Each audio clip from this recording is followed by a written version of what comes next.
if there are any, I feel like you'd be great to study for any sleep scientists out there. Um,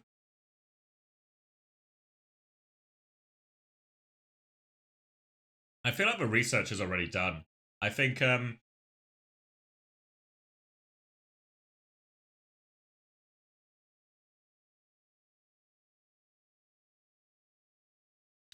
staying up late isn't inherently a problem. I think sleep schedule wise, but what you need, um, what you normally need is like it's more about consistency than whether your schedule is late or early. I think genetically, normally you fall into one of three categories where you're either, I think they call it like a morning lark, a night owl, or kind of in the middle. And everyone just has, I guess, like a natural rhythm that suits them better. So all of these are equally healthy. There's not necessarily a benefit to be in one or the other. It's just the way it is. Obviously, the benefit is if you lean into what your I guess what is your nature.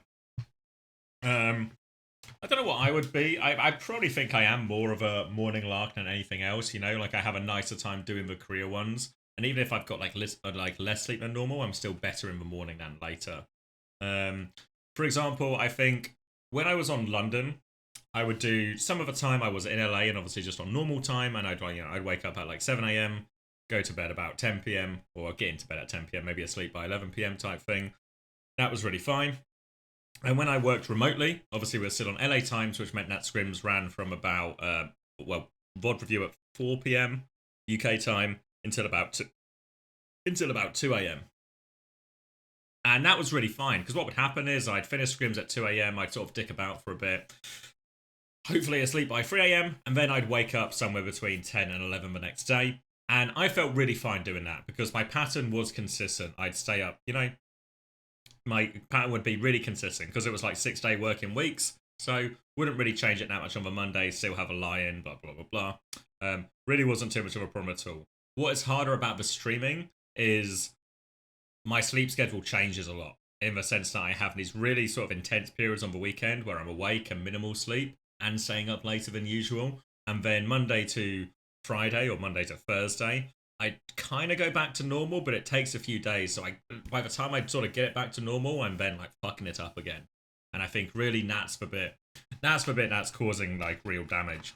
I think there is some research that says as well, like if you work shift work, so again, like inconsistent patterns of working and sleeping and stuff like that, it can take years off your life. So I think there's definitely a cap on this type of lifestyle.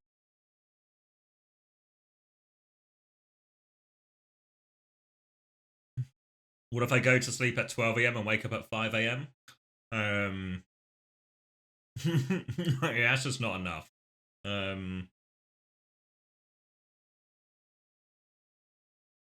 don't die because I wanted to watch Yab and Dreamlight. Yeah, I mean, I'm already in the fucked category.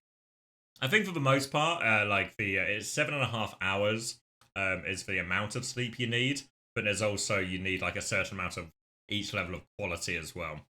Um, so there's like the quality of sleep is important as well.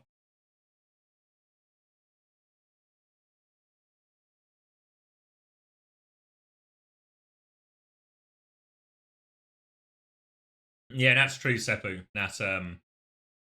Hey, Jasmine, are you the torter? I think I'm using that term right. First time torter? That's a yes. That's a yes.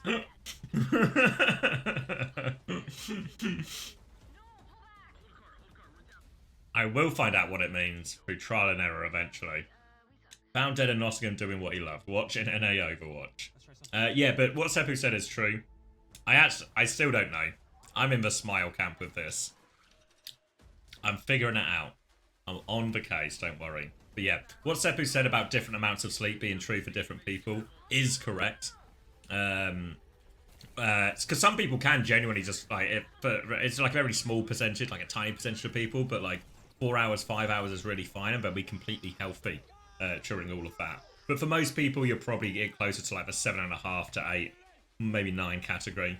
Like I think Chris is the sort of person I think he gets almost like 9 hours sleep every night. But he's sort of found what's right for him.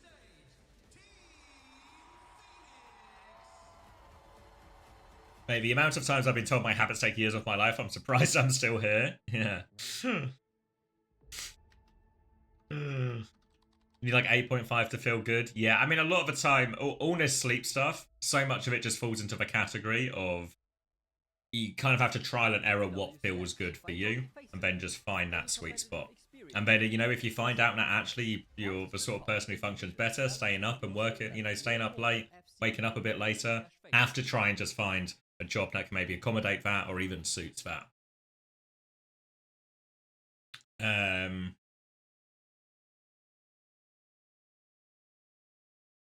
What is Danny up to? Good replay. Yeah, I think one thing that was also true. I read it all from if you're more interested in this and want like I guess the true science from a true expert. There's a book called Why Do We Sleep? I believe it's called by is it Dr. Kyle Walker? Not to be mistaken with Kyle Walker, the footballer. This is a different Kyle Walker. But yeah, Dr. Kyle Walker. I think really one of the leading experts here in terms of still actively doing it. So most of everything I've just sort of talked to you about all stems from reading that book. That's why I chose a remote career in order to sleep until 1 p.m. Yeah, I mean, if you just find Matthew Walker, is it? Sorry. That's what I'm thinking of. Some kind of Walker. The X stood for expert. I have ADHD and people with ADHD tend to be night owls. Something about being more productive at night, but I didn't really pay attention to what my therapist said. Yeah, I mean, it's just, yeah, it's all about, I mean, you'll see loads of, obviously there's a billion things online about various, this is the best nutritionally, this is the best sleep pattern, blah, blah, blah, loads of stuff I'm giving you advice. But the truth in so many of these situations, while there are some generalizations, is that each body is different and you just need to find out what works for you. Like most of the time, if I get 6 hours sleep, I'm really okay, at least for a couple of days, and then there's some kind of like notable drop off after that point. The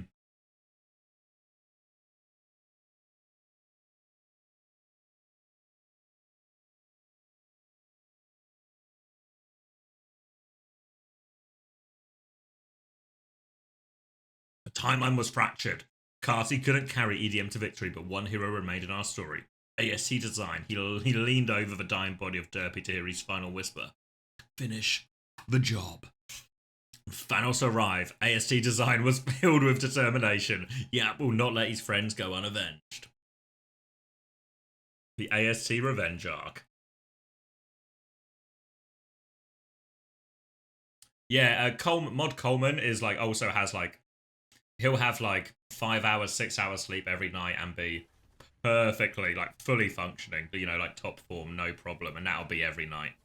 I think one thing that's true as well is once you get to a certain age, your body gets worse at sleeping.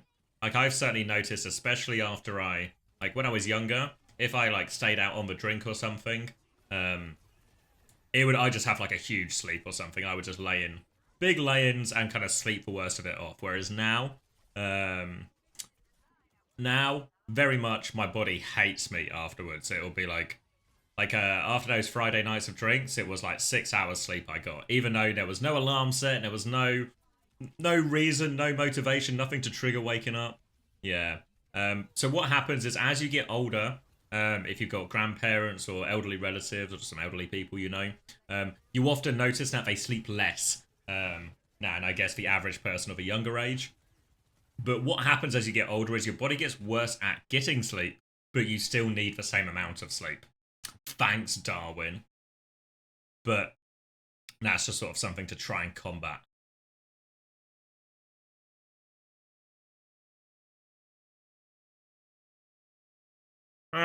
Can't get back to sleep.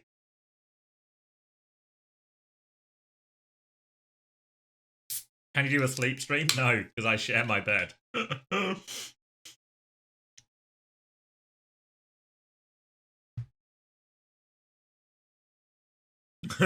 A classic CYD. Replace your wife with Hunter for the stream then? Shared a bed with Hunter before. All he did was moan. Not... I hear it as soon as I said it, but not like that. I heard it as soon as I said it. Just screen share your side of a bed. That's... We all know that's what I meant. Not what I meant. Fuck! My Freudian slips are out of control. As a trans woman, most of my healthcare is a getting game and advice from older trans women because there's just no money invested in research for our health. Yeah, I imagine any of these sort of things, you hear lots of stories of people who are in situations, if you're not just in, I guess, like, what you would call the broad spectrum of the general public, so many of these areas are under research. Even like sleep's even a good example of something that is dramatically under researched, despite the fact that literally everyone sleeps and sleep health is a big. There's a big correlation between the quality of your sleep and the quality of your health in general. So yeah, I can imagine there's like significant difficulty, and a lot of the time, almost, even though people always say rely on the studies, stuff like that. Quite often. I don't know how it is. I don't know where you're from or like how it is in other countries, but in the UK, like the healthcare is free, and it's nice to have free healthcare and stuff is covered, but they're not always very good at actually diagnosing problems. They're good at dealing with, I guess, like the more serious stuff. Like that stuff is more robust, but in terms of sort of general health, I think like the NHS, which is the healthcare system in the UK, is very much set up more for treating systems or treating conditions rather than it is for actually providing like a good healthy life. Is it about to start? Hunter said in his best Canadian accent. I think we're getting closer. Have we had the rosters and stuff yet? Hold on, we're getting some gameplay highlights. Oh yeah, we got the rosters. I think we're actually approaching like a closer start time than we imagined. Italian healthcare is slight problem is for months to years queue. Yeah. Same here in Brazil, but shittier. Yeah. Yeah, I mean, ironically as well, it's one of those things that with so many health conditions, prevention is better than treating the symptoms. And if these healthcare systems were very good at helping, I guess, promote and prevent these systems, it would actually save them lots of money and effort down the line and probably cut down a lot of the wait time on some of these things. But just in a game of constant catch up, I think even the best healthcare systems.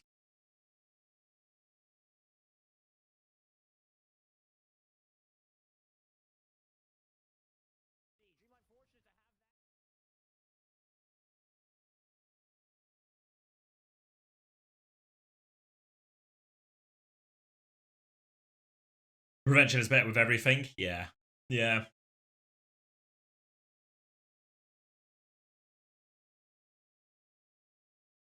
I feel like with the exception of like the mega rich countries or the countries who have that combination of mega rich but small population,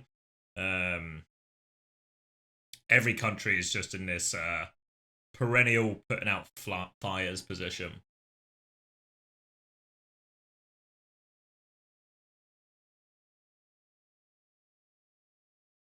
In Sweden, it took like a month for me to get my autism diagnosis, but I've been in a queue for gender dysphoria for like 2 years. Ah, that sucks. Off topic, would you ever watch the multi-POV stream? A few people have recommended it, but I'm kind of just like, when I'm on the clean feed and the casting, I feel like it's just easier to have like the main flicking around POV thing, rather than just casting from one player's perspective. At some point, you have to wonder who's lighting on these fires. Australia's just really good, is it? Okay. Alright, we're into it. If your name is Hunter and you're wondering how much time you have, they are starting to do the bans.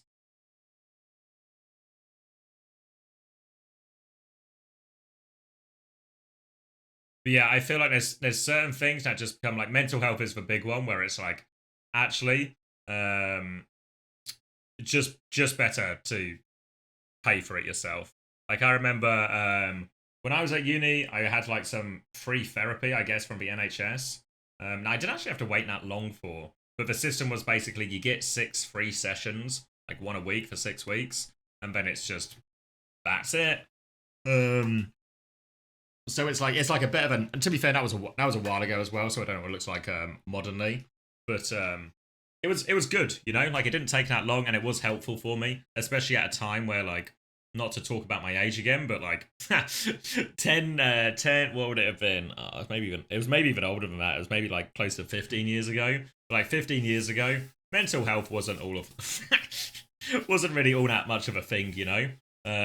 So even just a lot of the basic stuff, that is probably a lot more common knowledge now about how eating right will affect your mental health, little shit like this, sleeping, etc., how much that can affect your mood. All these little things, and a few tools to cope with. It was actually really useful. But I imagine it's really possible the wait list for a service like that is way longer than when I did it 13 years ago, and extremely taxing. So I think for a lot of mental health stuff, just paying for access to a professional, maybe it's true of all healthcare.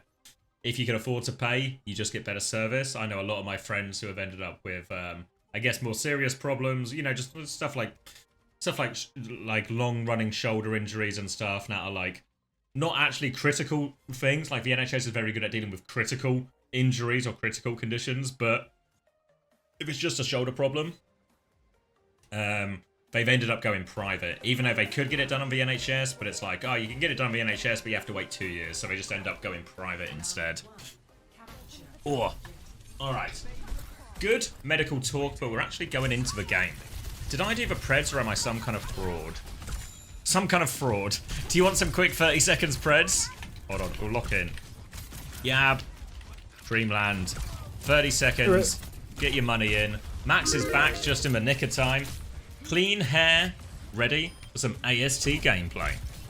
Oh, it's all wet, though, is the problem, Zavi. But anyway. No. 2, 1. Unlocking. Oh, mine's still not capped yet. Oh, okay. Well, they're capping the point now. They're capping the point now. Capping? But Capping? Here we are. Alright. What do you see? Capping. Narwhal's dead. Alex is dead. AST design will go down as well, so it's looking a little bit like Dreamland might be taking this one. Again, Pella hunkered down on the objective, finding some value with that. And with Icy Sniper falling as well, that is looking like Dreamland are going to take the first fight. 1, 2, 3, 4. Anything? Your stops have a crucial juncture. 9, 10, 11, okay, go on. 12. We did it. We're synced. Yeah, we're synced. All right. So good start for Dreamland coming from the lower bracket. And it's just going to be Diva Baptiste here. Obviously, it feels like both of these are going to play a significant amount of Baptiste in this. Juice trying to get a position onto the high ground. Early ding, or not ding, but body shot just to force it back. Juice is going to drop to main. That's going to allow Pella to throw out the slow. No real follow-up on that for now, though. But Young and Beautiful having a little bit of trouble creating too much meaningful space. It's a point force, but AST has lost so much HP. Has to back it up. Icy Sniper throwing it in. A lamp has been forced out of Hanbei, though. And Neptune getting in a bit of trouble in main, but AST is able to trade that one. AST looking for more. Gets 2, actually. Doesn't have the self-destruct yet, but a window pocket and a lamp to come through. AST stabilizing here with a backline. And now a chance to drop onto point. Clearness for now, and they are flipping this cap back. Narwhal comes in for a touch, but this window's doing a lot. Annihilation to buy even more time. AST is very low. Doesn't have the self-destruct. The Annihilation will finish the job here. No, actually, maybe not. They trade it out. Backline still battling away for Young and Beautiful. They want to keep this fight going. Long scrap indeed. Icy Sniper here on the corner trying to pocket the team on the objective, but now Hanbei's window has come out. And if they can't go over the window, they might just lose. Talisman takes down Neptune, who had a potentially game-winning beat. Icy Sniper will fall as well. And now we're down 80% on the clock. Ultimates available for Young and Beautiful for this final turn, but a big scrap getting them nothing at all. ASTA pulse. Incredible. High ground position for Manually. AST is going to come force manually back. Beat from Narwhal coming in. They want to go aggressive with this. Neptune's going to match the beat. Juice doesn't get it, but the Baptiste does. Punches in the face. AST trying to help with that, but no escape for Icy Sniper. Juice is going to try and overclock out of this problem. An initial dink as Alex gets the touch. They move over to get the flip, and Juice still battling away. No support here for Juice. Very loads of damage onto Hanbei. Alex messes up a blink, but gets the kill anyway. We'll be able to finish this one off. They can go back and stop the flip too. And Young and Beautiful keeping themselves in this one. Juice is loose right now. The overclock to clutch up. Alex pushing deep, trying to take down Talisman, but they will escape through main. Young and Beautiful, they didn't have to spend it all. They've managed to hold on to AST Design's bomb for another aggressive play. Alex has the pulse as well, so it's a bomb-on-bomb combination available right now. A bit more time, and Icy Sniper will have the window at the back of maybe. You can already see Trouble as manually swings top, forces Juice to the low ground. That means there are awkward angles for the side of Yab.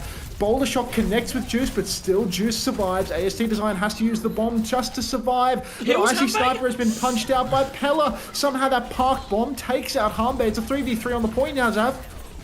Can't pocket Neptune through this one, and AST has to do it all now. Trying to play for a late contest. Respawn's coming back now. Will be a window and a pulse fair available for Young and Beautiful, but if Pella can get to this annihilation, it's going to be so hard to dislodge from the point. Narwhal trying to make the touch hard. AST setting up for the next one here as well. Just about manages to get it. Low HP. Window is out from Icy, clearing a bit of space. Pulse bomb from Alex could really do with this one connecting. Forces for Lamp out. Chance to find the connect now. A backline goes, but no, misses it. Harmbe is still low. Alex finishes the kill regardless. Turns their attention on to manually. Sombra back in. 2 for Alex and a recall. But they've lost players on point. They need to try and stabilize here. Blinking back to the Mega. They've still got control of points, so they can slow it down for a second. Juice getting involved. Annihilation comes out, but Juice is going to get beamed down. The Annihilation has expired. Narwhal nearly has the beat. They're flooding back to get the cap as the flip goes through. Alex can get the next touch. Will blink onto it here. Has that recall force out. Can get one more. AST is going to try and take over touch, but boot back. Can't get on the point. No! Oh, so winnable for Young and Beautiful there with the ping pong, but unfortunately just not able to get the final touch. Alex needing to burn the recall on their first touch. That's always a disaster for the Tracers if you can't blink on and then get back off to the side. If you have to use recall on the first turn, always an uphill battle. And then a great boob from Narwhal there to deny the touch and keep Dreamland in control. I've got to turn on the heater or something. My hair's going to take fucking 15 hours to dry at this rate. Talisman again with a very strong start here. 10-0 after the first round there on Downtown. Big start. Both Tracers having significant impact, but the point pressure that the Ram gives so useful in these situations. We're going to be in a pretty similar situation here on this Sanctuary where Pella's going to be able to anchor the point a lot better than AST in some of these situations, but there is chance for AST just to play on the drum there, drag it out a little bit. All of Young and Beautiful have rolled out the inside track here where Dreamland are actually playing a slower and wider position. The onus really is on for Young and Beautiful to try and connect onto this backline, get their Diva more involved, go past the Orisa where they can. If Pella spends too much time forcing point, there is a chance to go round here. You can see AST is maybe looking for an opportunity already, but Dreamland are matching the rotation, trying to keep distance between their backline and the Young and Beautiful front line. Oh, Young and Beautiful. This is an awkward map for the comp. The BAP struggles a little bit with the Diva playing such long angles, but you can see Juice trying to get an angle on the left-hand side, getting boxed in already by Pella. Needs to be very careful not to be caught out. Icy Sniper is there for the clutch, but AST Design now comes in, and it looks like Dreamland might be the team that's boxed themselves in a little bit. They've lost a lot of condition over on the side. AST Design still good for the point touch. Shifting over now, looking for a little bit of something, but no kill is going to be converted. Juice rotating right side for a better angle, winds up scrapping it out with Talisman, but Icy Sniper again in the back, giving Juice a bit of assistance from behind, and that is going to be Young and Beautiful continuing to fight this neutral here, but they're slowly losing it.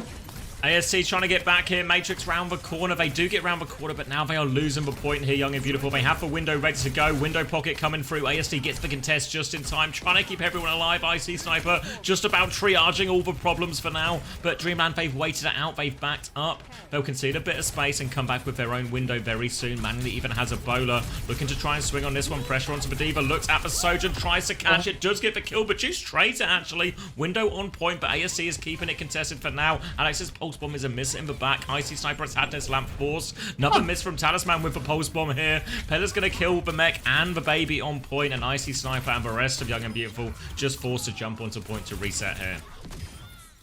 Finally, Dreamland secure that first cap, but it was not easy by any means. Mirrored windows, mirrored pulses, manually coming in with the bowler, only to be traded by Juice's rail with the same timing. Everybody is going blow for blow right now in this series. Beat for beat now in the next turn. Pella needs to be careful with this Terror Surge. Playing behind is great on this point because you keep poking out Young and Beautiful's comp, but if you play behind, you will have difficulty finding value with the Terror Surge. If Yab keep rotating around, don't put themselves too close to the Orisa, they could be in for something good. Unfortunately, it does look like all of Dreamland are playing very far behind off rip, not able to actually catch any value with their Terror Surge, and instead it's Pella taking an absolute beating. Fortify's already been forced, Lamp as well. Yab looking a bit advantage right now, Zav. Beat's going to be traded on point now, trying to hunt any of these players down. Overclock from Juice over top. Good dink onto Narwhal. No kill. Pella's drop a Terror Surge, but so low. Both of those going to fall in one. And it's a good overclock from Juice to get it tail end of those Beats. All the cleanup. Young and Beautiful getting back in control of point here. And Dreamland, they invested heavy for that too. Yeah, Dreamland, it looks like it was really falling apart right from the beginning of the neutral. You could see Pella losing an incredible amount of health on the objective, having their cooldowns forced, and as soon as that happens, Yab were ready to strike, ready to press that advantage and close out the fight. The fact that Dreamland dumped ults into the fight, trying to win it, only costs them more heavily now as the retake is going to be an uphill battle. Pella using the spin, but not actually taking any space with it, still anchored to the center pillar. Very difficult situation for Dreamland to be in, but they're bailed out by Talisman, who comes in and clips not only Neptune, but Alex as well. Somebody slow down Talisman. Icy Sniper's window comes out, but it's already over. Young and Beautiful, no hope. Talisman is in the flow state. Yeah, just deletes him. ASC doesn't even invest for bomb to try and stall that one out. Knows it's already over. Gonna have to play retake, and that is a very cheap way to get themselves back in control of point. Now Dreamland, they can start holding quite far forward and then can just back it up, play these slower positions on point, make it difficult for ASC to close the distance onto the Baptiste. Option to early window if Hanbei wants here, but always difficult into these Diva comps. Going to be just a pivot back now after some of that early spam, making sure Hanbei gets everyone out of this and they can just window from a safer, further back position. AST, Nat Bombo is always a chance to try and make a play, commit for that second life. Pella's continuing to hold forward, hits the spear onto it, but Neptune finds a way to die. A Lucio kill there, window in the back as well from Hanbei, but Juice kills that one immediately, so 4v4, limited healing available for Dreamland, but Narwhal getting ever closer to that beat. Narwhal is closing on a beat, huge advantage over Neptune right now, but manually has been hammed up by AST Design. Terror Surge comes out from Pella up in main, and it's all on AST to clutch this one now. He's scrapping it out on the point. Alex has actually taken Pella for a ride. This could be all good for Young and Beautiful. Just as Talisman was clutching up last fight, it appears that Alex is the king of the retake, taking down Narwhal as well, and Young and Beautiful, they're back in control. They keep everything that they need. They have the bomb, they're closing on a beat. Things are looking good for Yab. Yeah, all the tools they need. ASC can play aggressively. Neptune should have that beat in time to measure. And an early pick onto Talisman. All starting to line up for Young and Beautiful. Will force it to a final fight as well here. Young and Beautiful taking a bit of a step forward. Juice not far from the overclock. Pella is still caught in a little bit on the left-hand side. Not taking too much damage though. Looks like Young and Beautiful just backing up, giving a little bit of space now. Juice is going to slide back and lining up for this big ult trade.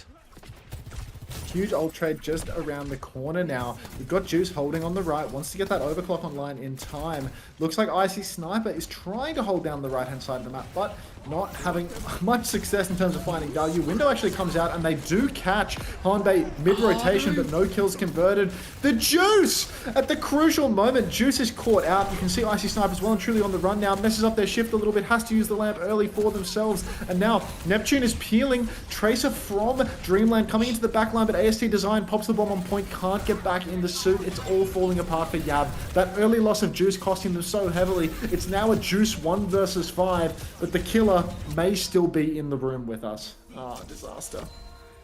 Disaster there as well. It was a really good position they were in, but they felt like they lost that neutral. Suddenly everyone's low on the back foot. They were trying to play for the second beat. Narwhal shocked that Dreamland has won a cough, but a great start for Dreamland here. Coming from the lower bracket. Obviously Young and Beautiful's map pick, ban pick as well. So great start for them.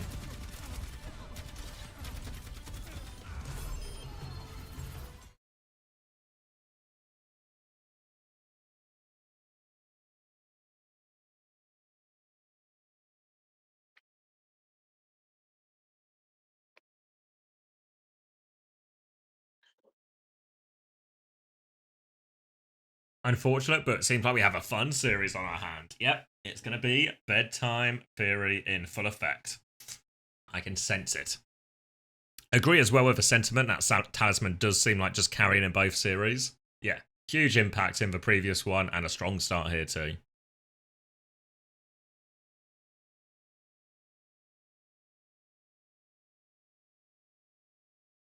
Where's Backbone? Backbone is on the right side of Bedtime Theory, where he is just gone to bed.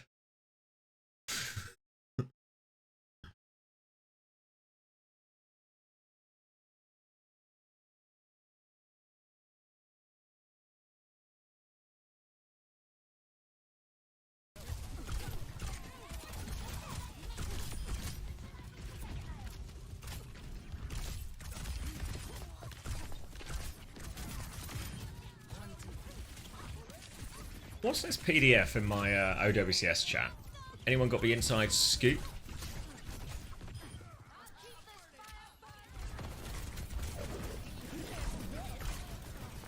It's a long document.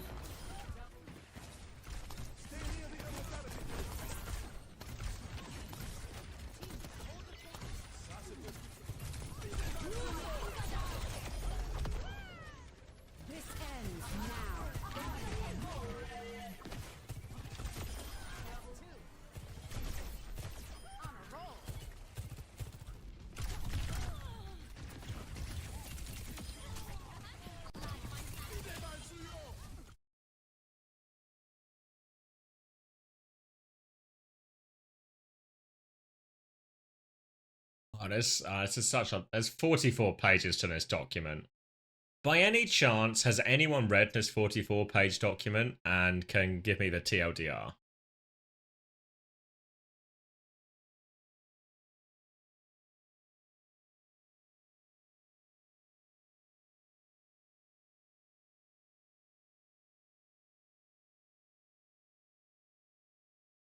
I was hoping you'd do that for me.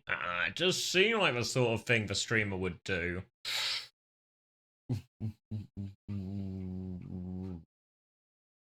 If you're going to write a 44-page document, it is essential that you put, like in any good report, you will just have the facts laid out, sort of, here are the issues, and then here is the conclusion. Page 19 has everything I need to know. Okay. Always good to put the summary on page 19. Go into page 19. There's so many screenshots. Page 19 is in... Is it Portuguese now Brazil speaks? Which way round is it? I feel like Argentina's... Between Spanish and Portuguese, Argentina speaks one, Brazil speaks the other. I think Brazil is Portuguese. This is the South American drama, yes. Yeah, unfortunately, this is all in Portuguese then. I'm starting to think you were just lying about page 19. What doc? I can show you. I think it's a doc made by a report of issues in South America about some rule violations. And there's WhatsApp messages as well. Fuck me, we are so deep here. So deep. So deep.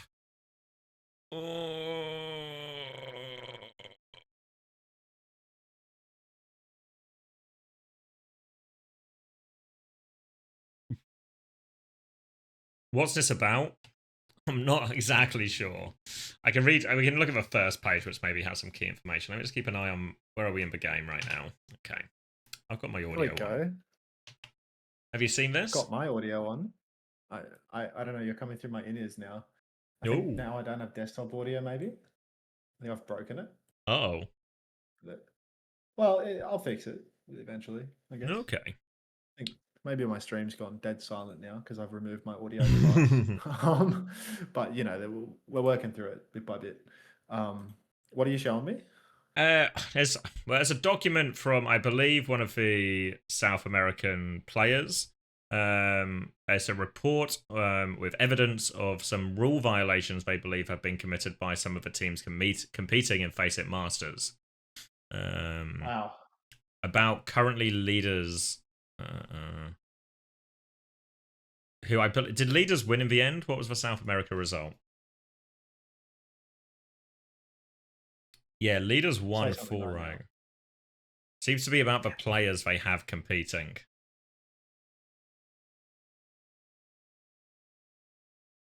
Item 2.1.3 Master Division and Item 2.1.5 Import Player. By allowing non-South American residents to compete on the same team beyond the allowed limit, although exceptions at list, they apply only to teams qualifying through open divisional qualifiers. So an exception has been made that they believe is not justified.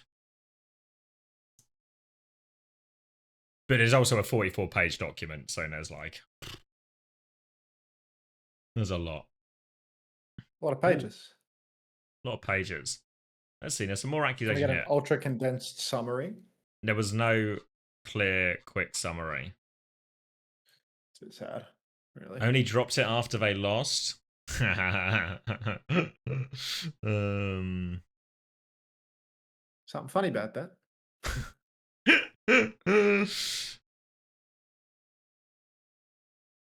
How do I set my audio device for Google Chrome? Fuck. Oh god. I'm still trying to At this figure point, out. my hair's just gonna be dry. I'm just gonna be able to put the headset on. Wait, has anyone in my OWCS channel summarized it for me? Nope. Somebody did write the age of Brazil is over though. Thank you. Abuse of authority allegations here. Poppet threatened members of Grupo Senju after the complaints were submitted, claiming his permissions were to prevent SA teams from losing their master position slot. He also restricted Grupo Senju's access to public FACEIT Discord channels after the report, indicating coercion or attempt to limit third-party oversight.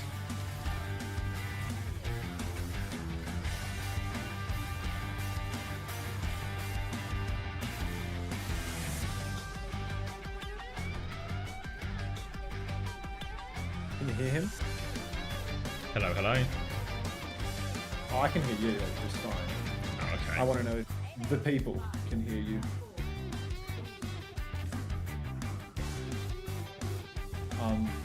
Well, hopefully you can hear Xavier. Hopefully I haven't broken the thing. Talk, Xavier. I'm talking. It's New Junk City, baby. They can so hear you. Everything's fine. We're on New Junk City. There's a baby involved as we roll out, and it is going to be Ram versus Ram. AST Design deciding he would like to square up on the Ramatra. Maybe not his signature hero, but that's what happens when you ban out the Orisa. We saw some Ram Sim coming out from Yab, bits and pieces of it here and there, and AST were able to clutch out their qualification on this comp, so no chumps at it. But first wall exchange as Talisman steps up, and Juice is going to be caught by Manually. Sorry, it was typing.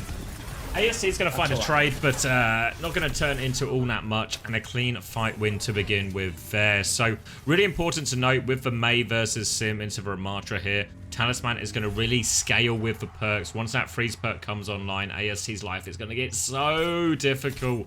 In the meantime, though, the Sim should have a little bit of an advantage, more of a chance to flip and rotate themselves in with these CPs, as well as getting that beamed up charge. You can see Alex actually ahead on ult charge compared to the Mei in this as well. Going to try and retake through quite a difficult choking assault, but Juice is going to make that a whole lot easier with that opening pick. Now they swing right hand side, TP to flip even further. Plenty of space to work with now for Young and Beautiful, and now they can try and push the advantage. Very good opportunity for Young and Beautiful to step up to cap the point. You can see AST Design has gone straight for the point though, and I'm not sure how to feel about that because you can't finish the fight from the objective. Now we've got Alex down on the point as well. Neptune traded for Pella. That's a favorable trade, but Manually is in the mix, pulling the overclock. Everybody from Yab needs to be careful here not to be caught in Manually's sights. Manually now dashing over to the side and will catch a kill on Juice. So really back and forth right now. Alex has a sim wall available, could use that, and Manually, oh jeez, Freeze is going to come out onto AST. Suzy Q keeps him alive, but the beat from Narwhal and no response from Yab. No response from Yab. They are just going to be slowly bled out here. AST still on point. They're not dealt with him just yet. He has the Annihilation if he wants to keep this one going for a while. Will not pop it though, just accept they're going to play retake here. Going to take the ult advantage for it though. Dreamland did use a lot in all of that. They nearly have an Annihilation for Pella, but AST is going to have one to match there. Neptune, Juice, both of their ults coming up on as well. The touch is going to be a little bit awkward for Young and Beautiful, but if they can get the touch, and it will be a bit easier with this TP, if they can get that touch, they do have the ults to win it. Where are they going, Dreamland? They're chasing ghosts. Jeez, yeah, they've completely chased their demons and now they've lost all control. This is a very bizarre flip indeed. As Young and Beautiful just get the free flip. We've got the tank on the low ground for Dreamland. Now walking up onto the high ground. Juice catches a rail. Suzy Q comes out day late and, you know, no live for Juice. They're going to go down. Pella will find a kill, but AST Design trades back. The objective goes over to Dreamland. Young and Beautiful, they have the ultimates to fight this one. Beat from Neptune comes out, but they're all on low ground, so they can't really finish a kill off this one. More of a survivability beat than anything else. Narwhal's going to go down to Icy Sniper, though. Forms exchanged on the objective, and Juice is coming back. High ground, overclock. There's a real chance for a Juice carry here. Annihilation's going to be traded on point. The Rams will be there for 2 to 3 more years, but it's all about Juice. In the meantime, Juice has got 2 kills already, and these Annihilations mean Pella's got no support now, and eventually AST will win that one. Flips the point back. Dreamland have a chance for this retake, but they don't have a sim of their own, so it's going to be a little bit trickier for them. No Tracer as well, so can they find the touch? Talisman is hiding for it, potentially. Reveals themselves, takes the duel instead.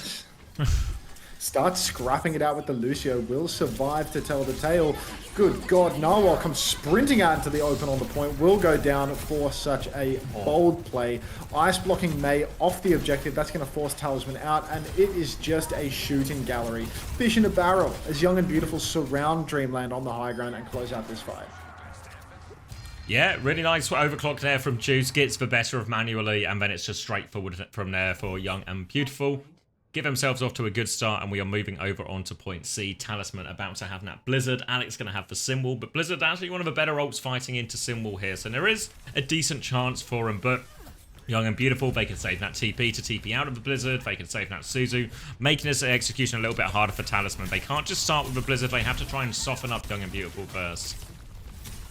Oh, Young and Beautiful, if we can get them adequately soft, there is a chance to take them out here. But Alex with the Symbol does have huge opportunities to counterplay. If Alex can just channel his inner thinker, reasonable chance for a carry. It appears that Talisman not terribly interested in much thought, as they will run forward and just throw out the Blizzard very early on in the piece. Instantly countered by the Suzy Q and the Symbol from Alex. And that should be Yab taking the first cap, even cleaning up a kill onto Manually in the mix. Yeah, ended up the wrong side there. The wall has caused AST a few problems, but they've still got a significant player advantage, so they should be good as long as no one else gets traded. Neptune and Juice will push forward and get the rest of the kills.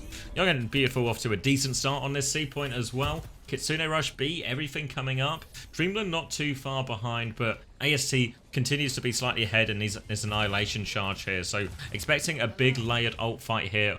Most likely going to be all about that later ult usage. If the fight does keep going long, as these ults maybe do indicate, chance for Juice to get that overclock online and potentially be the difference maker at the end. Could be in for a marathon of a fight. Narwhal going to amp heals early on. Is that to charge up the beat, or was that just for the love of the game? Either way, Narwhal now walking over to the right-hand side. It does feel good to amp it up. Kitsune rushes exchange, but Juice, without even needing to charge up the overclock, just going to get a crucial pick onto Hanbei. Dreamland can keep biting into this one with their beat drop. Going to have to make a judgment here. Overclock comes out from Juice, and at this point, beat comes out. Talisman pops out of the ice block. Later beat from Neptune. That's a much better beat. Juice flying in from the top ropes. Does hit a shot onto Manually. Can't quite finish the kill. Will get it eventually, but the damage is well and truly done for the side of Dreamland. Neptune begs for a pause after winning. 2-0. Layer of Hell. Let's get a pause going. Admins for FACEIT, let's get a pause going. When they write PP in chat, that means a team wants a pause. Yeah, Young and Beautiful haven't opted to use their piss off choice here, or sorry, Dreamland haven't opted to use their piss off option here. So we're going to go all the way over to point E as the admins continue to debate. Maybe they are busy allowing players who shouldn't be allowed to play in South America to play in South America. Many such tickets open. Now AST is going to get walled off, has no form forced out. Symbol in response from Alex to allow him to push back. Force coming any second, but the players will keep playing, I guess. Play to the whistle, and that's the rule. Symbol's going to be kited out here. Dreamland going to start walking forward. Wall to force himself onto point, looking for it. Annihilation from AST. Pella has one of his own. Will be punching away through. Suzu has been forced, but AST has actually just killed it. The Blizzard, did the Blizzard go out there? Is anyone freezing?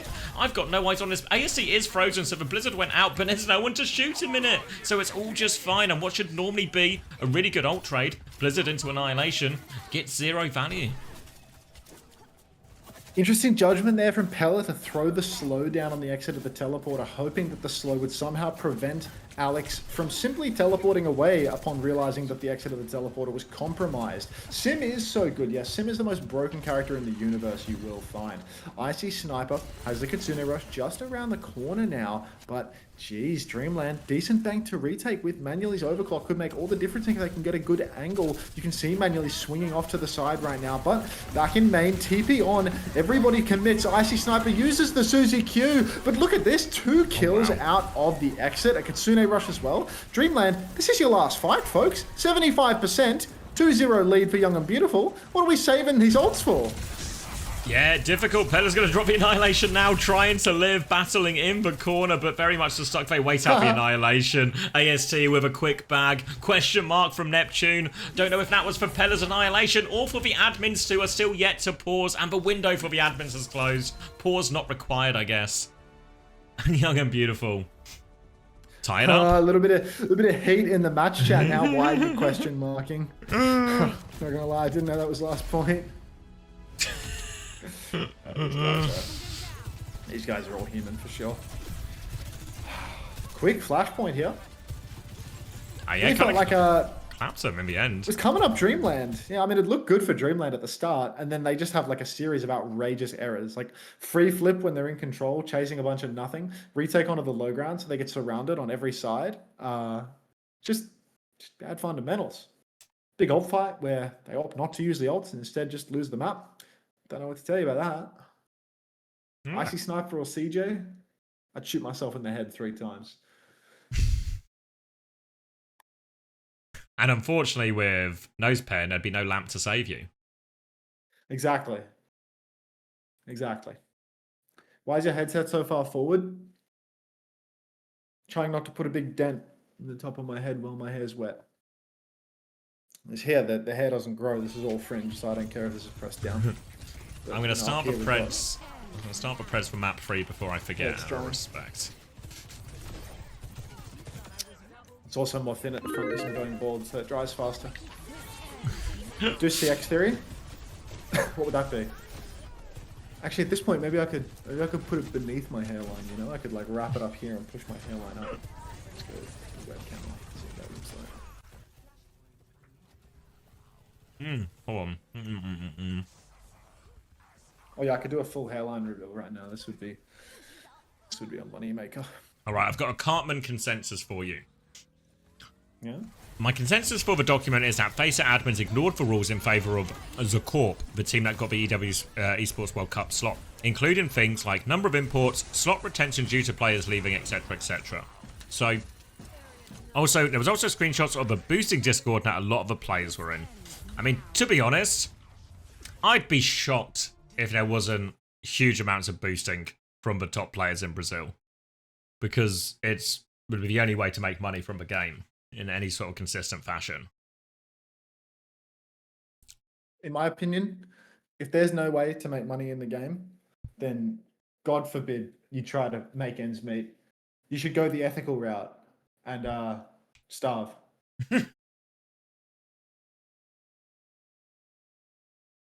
While there might be no ethical consumption under capitalism, ethical starvation is still possible. But does accepting a paycheck from an unethical source count as unethical consumption? Depends. The first question you have to ask is the person in question yourself or somebody else, and it's like, you know, a decision tree thing.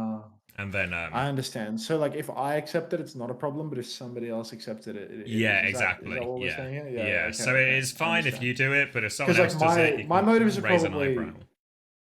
My motives are probably more just than theirs. If I would hazard a guess. Yeah. Yeah, it's important to remember in a lot of situations, you're the good guy, but there's a lot of bad actors out there, you know?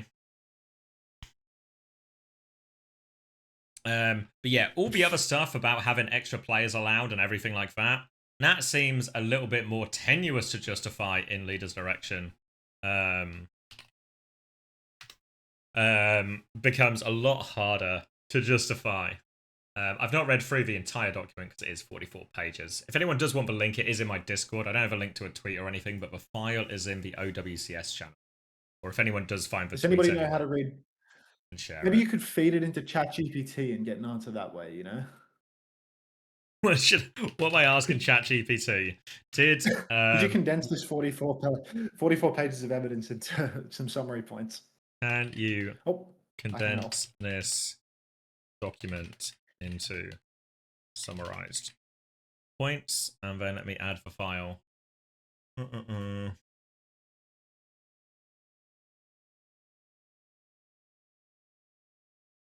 And be sure to say please as well, because I'm always polite to the AI.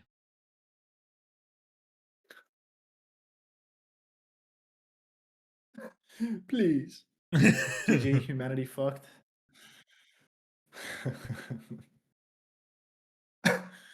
Oh my god, that Pella person kicks my ass in the mini FACEIT tournaments with three players.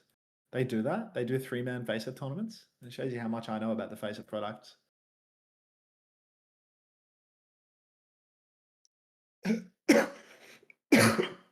Dying.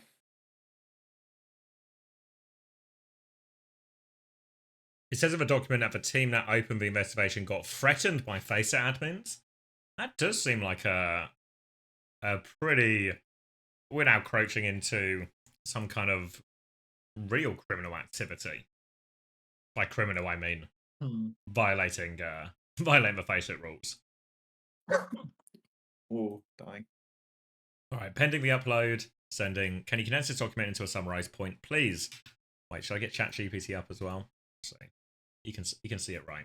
Reported accused teams, criminal database, Phoenix Rising, aka Leader CK. Accused players, Abs, bad player 720, just canny, love 0327, still Kiwi. FACEIT staff involved, Copit and Zwing 3K. Or Zwinek, maybe? Alleged violations, import rule breaches. Fucking, it's actually 7 alleged violations. Illegal registrations, missed deadlines, excessive roster changes, slot/team ownership abuse, Blizzard, EULA and community license violations, abuse of admin authority. Copit allegedly allowed all the above without oversight, threatened whistleblowers, restricted access to FACEIT Discord after reports were filed. Conclusion. The report presents compelling evidence. The AI thinks it's compelling. Of favoritism and rule manipulation benefiting Phoenix Rising, or whatever leaders they call themselves now. Negligence or willful misconduct by the FACEIT admins and ethical violations undermining the competitive integrity of the league. That's like a fucking war crime took place. Let's face it.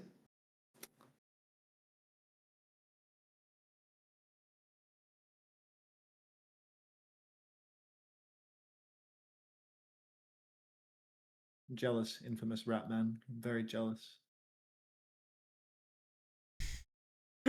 What if they deserve to be threatened? What if the FACEIT admins threatened for a good reason? Lots of threat defenders in the chat today. Is it the admins who are accused? If the players ask the admins to let them break the rules and the admins say go for it, you can hardly blame the players. Yeah, I think so. I guess there would always be what's the word? Suspicion of collusion. But I think even in the actual original document, not the AI slop, I think Senju does say he believes it's more likely just gross negligence rather than malice.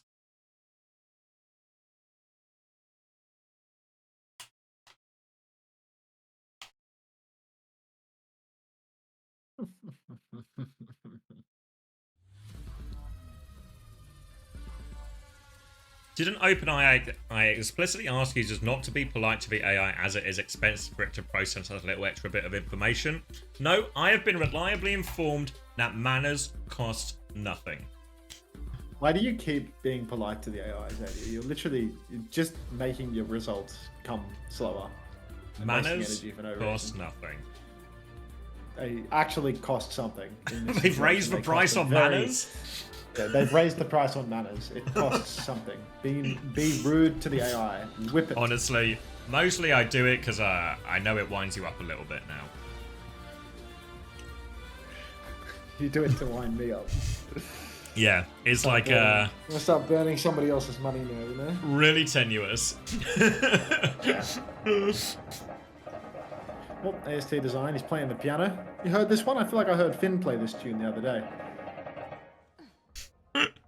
Identical. What is, I've seen a few people mention this now. What is Rocco's Basilisk? No clue. No clue at all, actually. I mean, to be fair, the message should say, Hunter never heard of Rocco's Basilisk. I'm Googling it now. It's a thought experiment which states there could be an otherwise...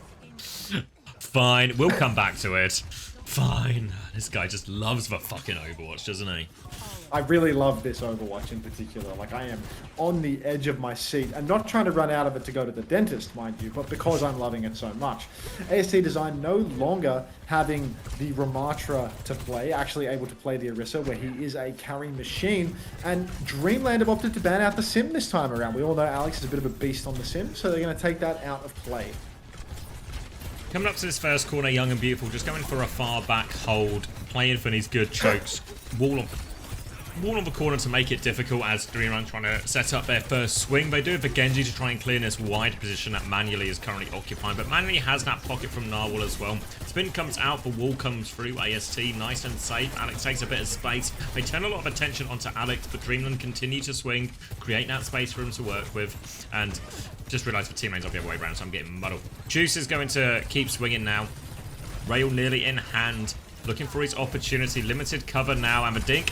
Damage, but no kills. Dion pushes forward and kills AST, though. And that leaves Juice exposed on this wide angle and will be forced back into spawn here. Narwhal now wants a pause. Vision translates for P to pause. Vision wants a pause. The admins seemingly not interested in providing a pause because they only hired 7 casters for this event. So 1 tournament admin is a bit much. Jesus Christ. They are so slow with the fucking pauses in these games. It must be the FACEIT integration. It has to be. Like, going through the website to do the pause because there's no admin in the lobby. I'll put together a 44-page page report on this. Being polite to AI is actually better as the data it is trained on responds better to kind questions, apparently. All right, Finley. All right. Whatever you say. I don't necessarily believe you, but we'll have to wait and see. All right, we're going back to the casters here. A bit of TS and TS, if you know what I mean.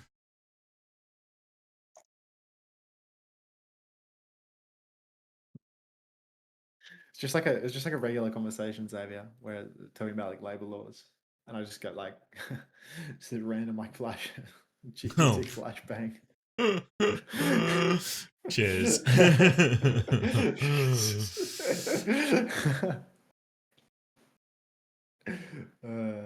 You've heard this as well, says Ben. All right, Ben. Looking into this target emoji. What's this for Basilisk? No, the being nice to GPT. Oh. All right, I'm looking into the Basilisk. It's a thought experiment which states that there could be an otherwise benevolent artificial superintelligence in the future that would punish anyone who knew of its potential existence, but did not directly contribute to its advance. And we're back into the game. End of the hypothetical. I promise you we'll get to that at some point. And dusted. One of these days. One of these days, Alex. It's actually Alice, but I made it relevant to the game. Alex now trying to get into position with this Genji as well. Kitsune Rush ready for Icy Sniper, but Hanbei has one already to mirror, and it will be mirrored. Kitsune Rush's Terror Surge available for AST. Looking to approach. Ice Block has been forced, pulls him in. Walls Suzu beat out to survive that one. Neptune doesn't quite have the beat to mirror back with yet, so they're backing it up. Young and Beautiful trying to kite this, but Jukes is going to have a really hard time out. He is stuck on the coast. Blizzard comes out as well. Alex dashes back, but can't get out. Turns around just to look at his Executioner in the eyes, but it doesn't put Talisman off for a second. Jeez, rough one for Young and Beautiful now as they're starting to get snowballed here on the corner, losing one of their biggest ultimates as well with Ast Design's Terror Surge. Not an ideal situation for them, but Dion's going to have a hell of a lot of work ahead of him for the next turn as Young and Beautiful are going to have a big swing with their DPS ultimates reinforced by the beat. You can see Dion early form timing, and Hondo is actually just going to go down in the neutral before anything can really take place. Alex cleans up Narwhal, and yeah, they might be able to clean this one up on the cheap. Beat for nothing? Yeah, it just seemed all too easy to access for supports there from Dreamland, and Young and Beautiful just looking for a tap-in at this point. Keep their DPS ops for the next one. Going to have another Kitsune Rush. A notable advantage for Icy Sniper over Hanbei in all of this. And no chance for Dreamland to drag that one out. This is the important fight for Young and Beautiful, the snowball fight. Can they stop themselves getting stuck on the low ground? Can they convert these DPS ults? Chance for a conversion here. Alex, typically good for it. He's known for his conversions, but Dion swinging up in main. Again, a very early form. You can see he's being very liberal with the form on account of the fact that he has the Annihilation to reinforce it. The Juice will go down. Alex finds a kill, but apparently Young and Beautiful, because they don't use the ultimates, they have no opportunity to convert them to kills. I guess it keeps the conversion rate steady because you didn't attempt to convert it. I guess I feel like that counts. As for the way the statistics will be recorded, Young and Beautiful have 4 ults coming back though, so still a decent position, but Dion can soak up a lot of that aggression with this annihilation. They need a way to get Alex and Juice onto more meaningful targets, but it's difficult. Look at manually just camping this slope, making sure they can't come up. Kitsune rush and overclock from Juice, a wall and a disengage attempt. Only a Ramadra to shoot at for Juice. They still have Alex's blade to throw at this one, but Dreamland now have 3 ults to respond with, nearly 4. Oh, lots on the table for Dreamland. Young and Beautiful might have bought a little bit of push, but the first ult comes out from Dreamland. The boulder shot goes wide. Another swing timing for Young and Beautiful any second now. They might want to combo AST design with Alex's blade. Blade comes out. Here's the combo. Narwhal so close to the beat, and yet so far. Slash. 2 slashes onto manually, make it 3. Oh my god, Alex is good for it all. Can we get some Alex in the chat, please? Alex may have just bailed Young and Beautiful out from a very difficult situation. Dion still got that annihilation right from the start. Talisman had that blizzard since the beginning of the fight, and Narwhal just a tiny shred away from getting the beat drop available. They're trying to run for the touch here, actually, but AST's just going to play bodyguard here. Going to get walled off afterwards as well. AST about to be out of cooldowns as they flood forward. Annihilation comes through now. We'll be able to clean up Alex. No, Die's actually going for that one here. Alex is going to live. Now they can burst out of this, and this Annihilation, we waited all this time for this. Going to be a big reset here for Dreamland. Talisman is all but stuck in, trying to die on point, and this has gone from bad to worse for Dreamland.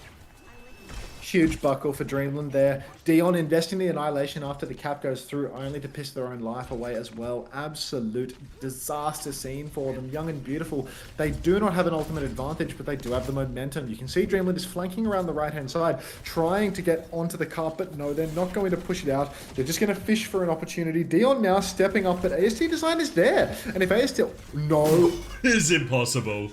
It's impossible, but I've seen it with my own eyes, so I guess it is possible. AST baited into a boop. Narwhal sends him for a trip, and that's going to be a stabilization for Dreamland, one in which they get to keep hold of all of their ultimates. Dicey one there for AST. Apparently took that bait, hook, line, and sinker. Possibly even swallowed the fisherman himself with that maneuver. Young and Beautiful back to the drawing board now. They are going to have to retake the main choke. Wall invested very early from Talisman. That's going to force the Fortify out of AST and the Suzu from Icy Sniper. So that is troubling indeed. Yab, if they want to swing again, they need to wait a little bit. But AST Design is apparently just going to kill manually while having no angle at all. Juice pulls the clock. Juice is naturally loose as both support and Talisman will fall to Juice's crosshairs. Cart is being taken as well. If we can arm it, we cannot stagger because we are in FACEIT Masters. But Dreamland, they're going to come back into it. Lots of ultis. We've still got this blizzard from Talisman. It's been there for a while. Young and Beautiful have a lot to clear the card as well, though. Just playing from the low ground now, Young and Beautiful. No meaningful control of the high ground. They're just going to use their ults. Kitsune rushes will come out mirrored. Beats available for both. Eyes on this blade is going to get drawn now by Alex. Narwhal's going to use the beat. Neptune gets a very slightly later beat. Talisman's going to get stunned. Gets the blizzard out afterwards. Terror Search on point. Pulls them all in. Juice is going to find one. Alex is going to get frozen up, but he's perfectly fine. Going to be one trade vote onto Neptune. Alex now looking for the Lucio. It's Dion trying to anchor point for forever, but Juice is getting more and more kills. Ice Block is forced. That's going to allow Talisman to become the next primary target. They need to convert this though, and Dion continues to anchor point. Icy Sniper looking for a dig. Talisman will eventually go down, but the trades are too good here, and they're going to hold on, Dreamland. That's so tough for Young and Beautiful. They've blown the bank on that one. They needed value from Alex's blade, but unfortunately all he manages to secure is a snow cone to the face as he freezes up inside the blizzard. Cannot combo efficiently with AST design. They burned everything all at once, and they just didn't find the value that they needed. Now, Dion has another annihilation. The first one left a little bit to be desired, but this time around, it's final fight. They have to push into Dion, and Yab have nothing in the tank. Alex, over on the right, walled off, needs to be careful, but no chance to be careful here when the Lucio and the May push you inside a small room while you're walled off from everybody else. AST Design now running to the objective, needs to secure the touch. Slow in main from Dion, annihilation as well, and AST is going to disappear. 3 versus 5, Dreamland just cleaning up the final kills. Juice has a clock, but Juice doesn't have a touch of the objective, so that's going to be cart held here towards the end of third. Big opportunity in that major ult fight a couple of fights before this. It felt like they should have had everything there. They used the blade to force the earlier beat, but Neptune didn't actually get too much of a later beat off, so doesn't get all that much traction out of it or advantage either. And then last fight, just an annihilation. a fight where you're forced to stand on point, where you have to rush for touch, and Alex gets punished early. Good hold in the end, but really not undefendable either. All to play for still on this Circuit Royale as both teams vie to take the lead in the series. Imagine we'll see pretty similar comps from both teams, honestly. Yeah, it does feel like we have seen what the majority of these teams want to play. They like the ground tanks. They like the ground tanks. They like a bit of Sim when it's available. If Sim ain't available, a bit of Tracer or Genji. Nobody afraid to play the Freya or the Sojin here. So, you know, just the standards, to be honest. Bat banned out, so, you know, we're on Lucio Kiri instead. And we can pretty much expect this for all the maps throughout. AST design, you know, their ace in the hole is a little bit of Diva, but no Diva coming into effect when Dreamland is spamming the Mei. Alex is going to make the move over to the Mei himself now instead of the Genji. One too many traumatic blades on third point, apparently. What's 278? What does that mean? I believe it's a number. Do you know is? People are saying 278 theory, and Shiba says 278 as well, so there must be some significance to that number. We'll get our best people on that. We'll be looking into it. Alright, bit of a jitter through hell, but we are back on an earthly plane as they swing up to his first corner, and it looks like Young and Beautiful want to continue and actually hold his first corner. AST standing there now as Talisman's going to try and take a slightly wider angle, swings round, boot back from AST, is forced back towards the staircase now, full rail, can't find the connect, it's Talisman who actually cops a body shot. It is going to be a double hit scan here from Dreamland as they are just going to go keep swinging, try and provide opportunities for their hit scans to find that pick, find a crucial kill. Manually is continuing to pepper them, and Young and Beautiful just want to back it up to this next corner. Oh, right up to the corner now. Yab playing for the strongest position, not being all too greedy with their poke. You can see Juice over on the side has been snared up, taking quite a lot of damage. Needs to be careful not to fall victim to Manually on the Freya, but Manually, you know, targeting a little bit of everybody right now. Will catch Juice again, but the Kitsune Rush comes out nice and quick from Icy Sniper, and that is going to result in the death of Dion. Sadly, the Suzu comes a bit late, and Ast Design is also going to go down. So it's a 4v4, and Dreamland, they're coming up on a much faster support old swing where they've got the beat to reinforce Han-based Kitsune Rush.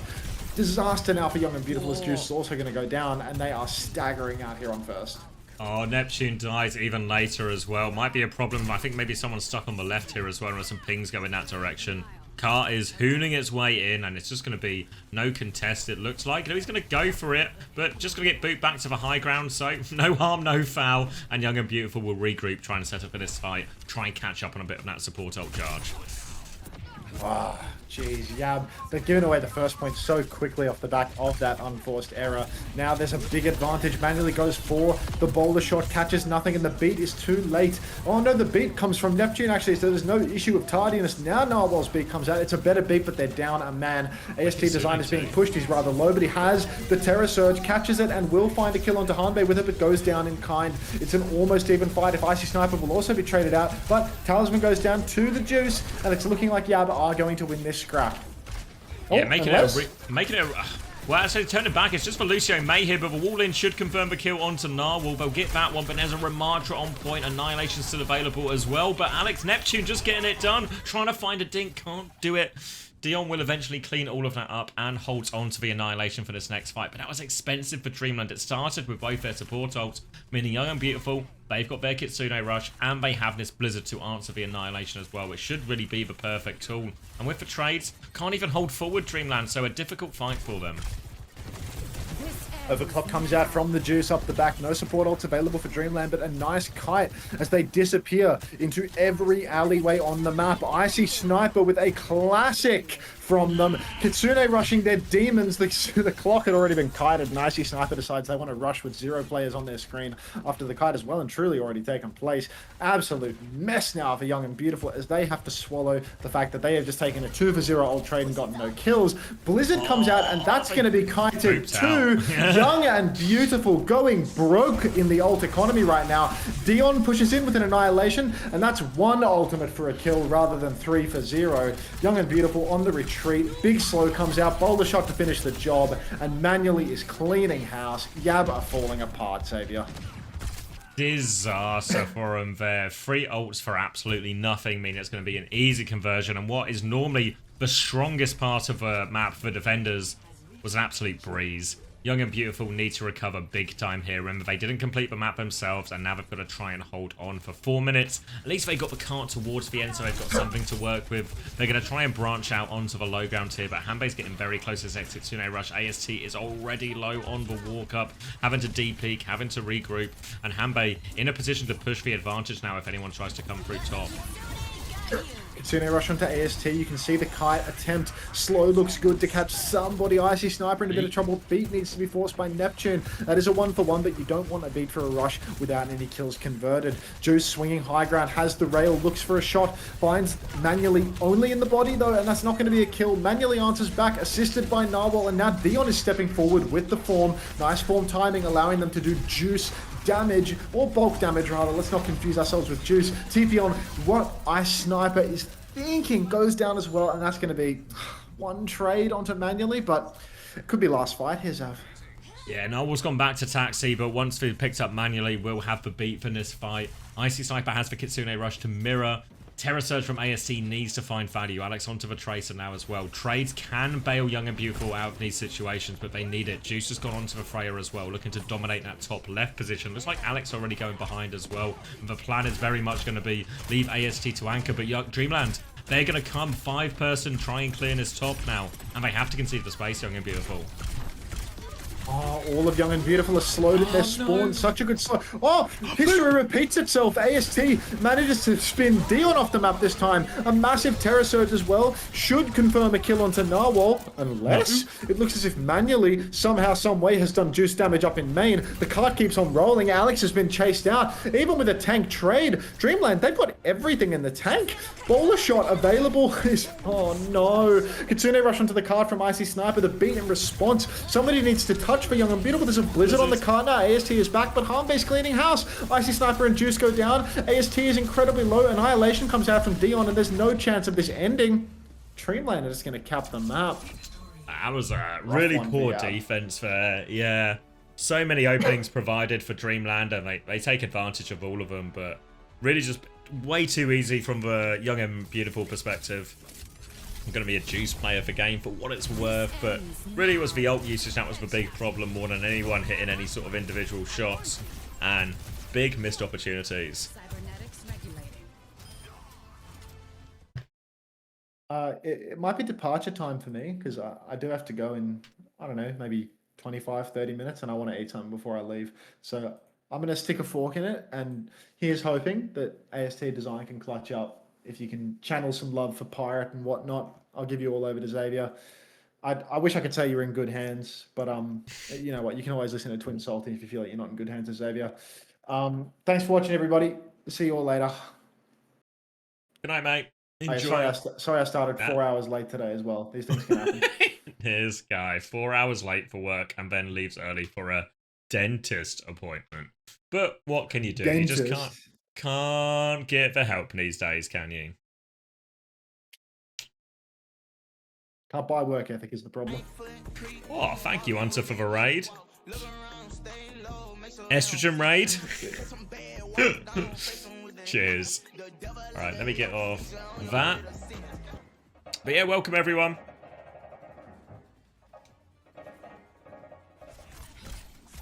The piano made for highlights. Ooh. Here come the estrogen raids. We're doing estrogen now? Well, we're getting raided with it, so what choice do we have?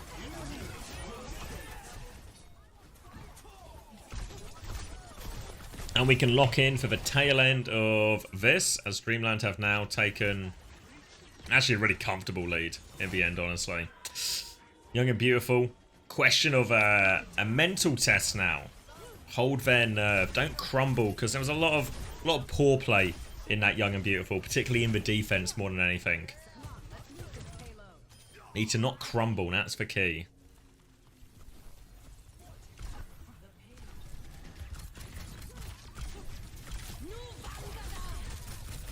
We are in best of 7 territory as well, so plenty of time still. Sorry, I just saw your message here. So much bullshit typed in chat today from EU. Now the admins are ignoring chat. Yeah, one thing that doesn't work against Unter Theory in terms of they have to pause through the FACEIT thing It could still be true, but it was also in that New Junk City where a pause was requested, and there was just no acknowledgement of it. And I guess it could also be true of, you know, admin slowness, plus you have to do it through the website, so it's a little bit of column A, a little bit of column B.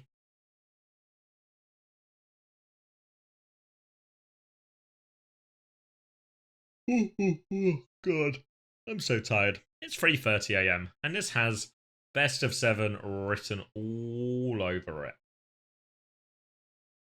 10:30 here in the US. East must feel bad for EU watchers. Yeah, I mean, there's going to be some NA people who won't make it to the end of this game, I feel like.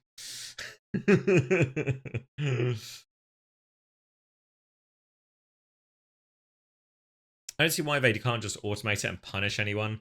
I mean, I feel like it's really scary in the lower divisions. Your mum just woke up for work. Yeah, there's a real chance that when I go to bed, what will happen as I'm going to bed is my wife will be getting up for work. I think that's becoming an increasingly likely possibility. That's how Korea feels for us in the US. It's at like 4 a.m. here. Ouch. Yeah.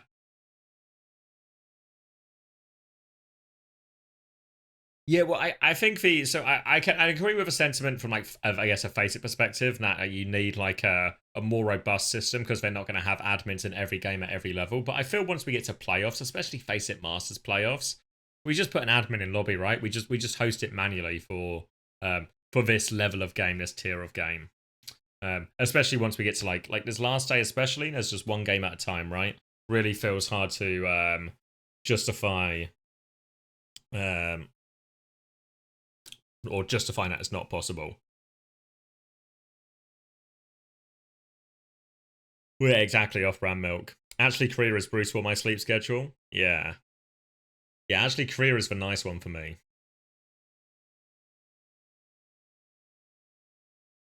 I liked all the trash talk in EU from what I saw. They didn't go too far. Now I'm really excited for the team's probable rematch somewhere in the promotion relegation bracket. Yeah. Yeah, no, I really like it as well. I'm excited to see Crocs versus Frosttails as well. I think there'll be a lot of talk in that. Just adds a little bit of spice to it, you know. Like in Overwatch League, there was a good amount of typing, really. I think it adds a lot because the equivalent is we talked about it a few times on the stream, but the equivalent is in something like CS. What would happen is after each round, if they won, some of the players would shout and be like, "Whoa!" Obviously, that doesn't really work when everyone's playing remote. So the closest you can get is the match chat. So it sort of fills that void in a way. You're probably right, aren't you? Had it ass. Fuck. Maybe you're right. I hope you're wrong. But yeah. Been on vacation and wasn't watching. How did Shikigami Midori make it third of the main Shikigami team? Well, I wasn't here for the Friday either. So I also missed Shikigami getting eliminated. So I have no idea what happened to the Shikigami main team. But Midori were pretty good for it. I mean, that entire all of Saturday, especially in North America, was just banger after banger after banger. Like, if I show you this bracket, we will get back to that, I'm sure of it. I show you this bracket. These were the Saturday games. 3-2, 3-2, 3-2, 3-2. Like, fuck. What a day of Overwatch. It's a shame I was so tired for it, because it was actually just banger after banger. But Shikigami, like, a big upset against Uni. Uni, if I remember the teams correctly, was the Bun team, right? Where's Uni Academy? Have I gone past them? Here they are. Yeah, Bun team, Santana as well. So that was a big shock. Yeah, Graveyard Regime. I know Graveyard, I saw on his Twitter, he was really disappointed with this performance. On this result, I guess, more like maybe a bit of both. But yeah, the Uni Academy was the big upset. And then actually honestly pushed EDM all the way as well. Yeah, I was expecting more. I thought this team, I didn't think they would necessarily get the promotion, but I thought like Graveyard, Regime, Bun, all players have been around there before. I thought they'd be in a pretty good spot, honestly. I think Amplify also did quite poorly as well, right? Like, where are they? When did Amplify go out? Oh, wait, did they not even make it? Fucking hell, they finished 14th. I presumed I just missed them because they went out on the Friday or something like Shikigami. How have they finished 14th? 2 imports, by the way. Jesus Christ.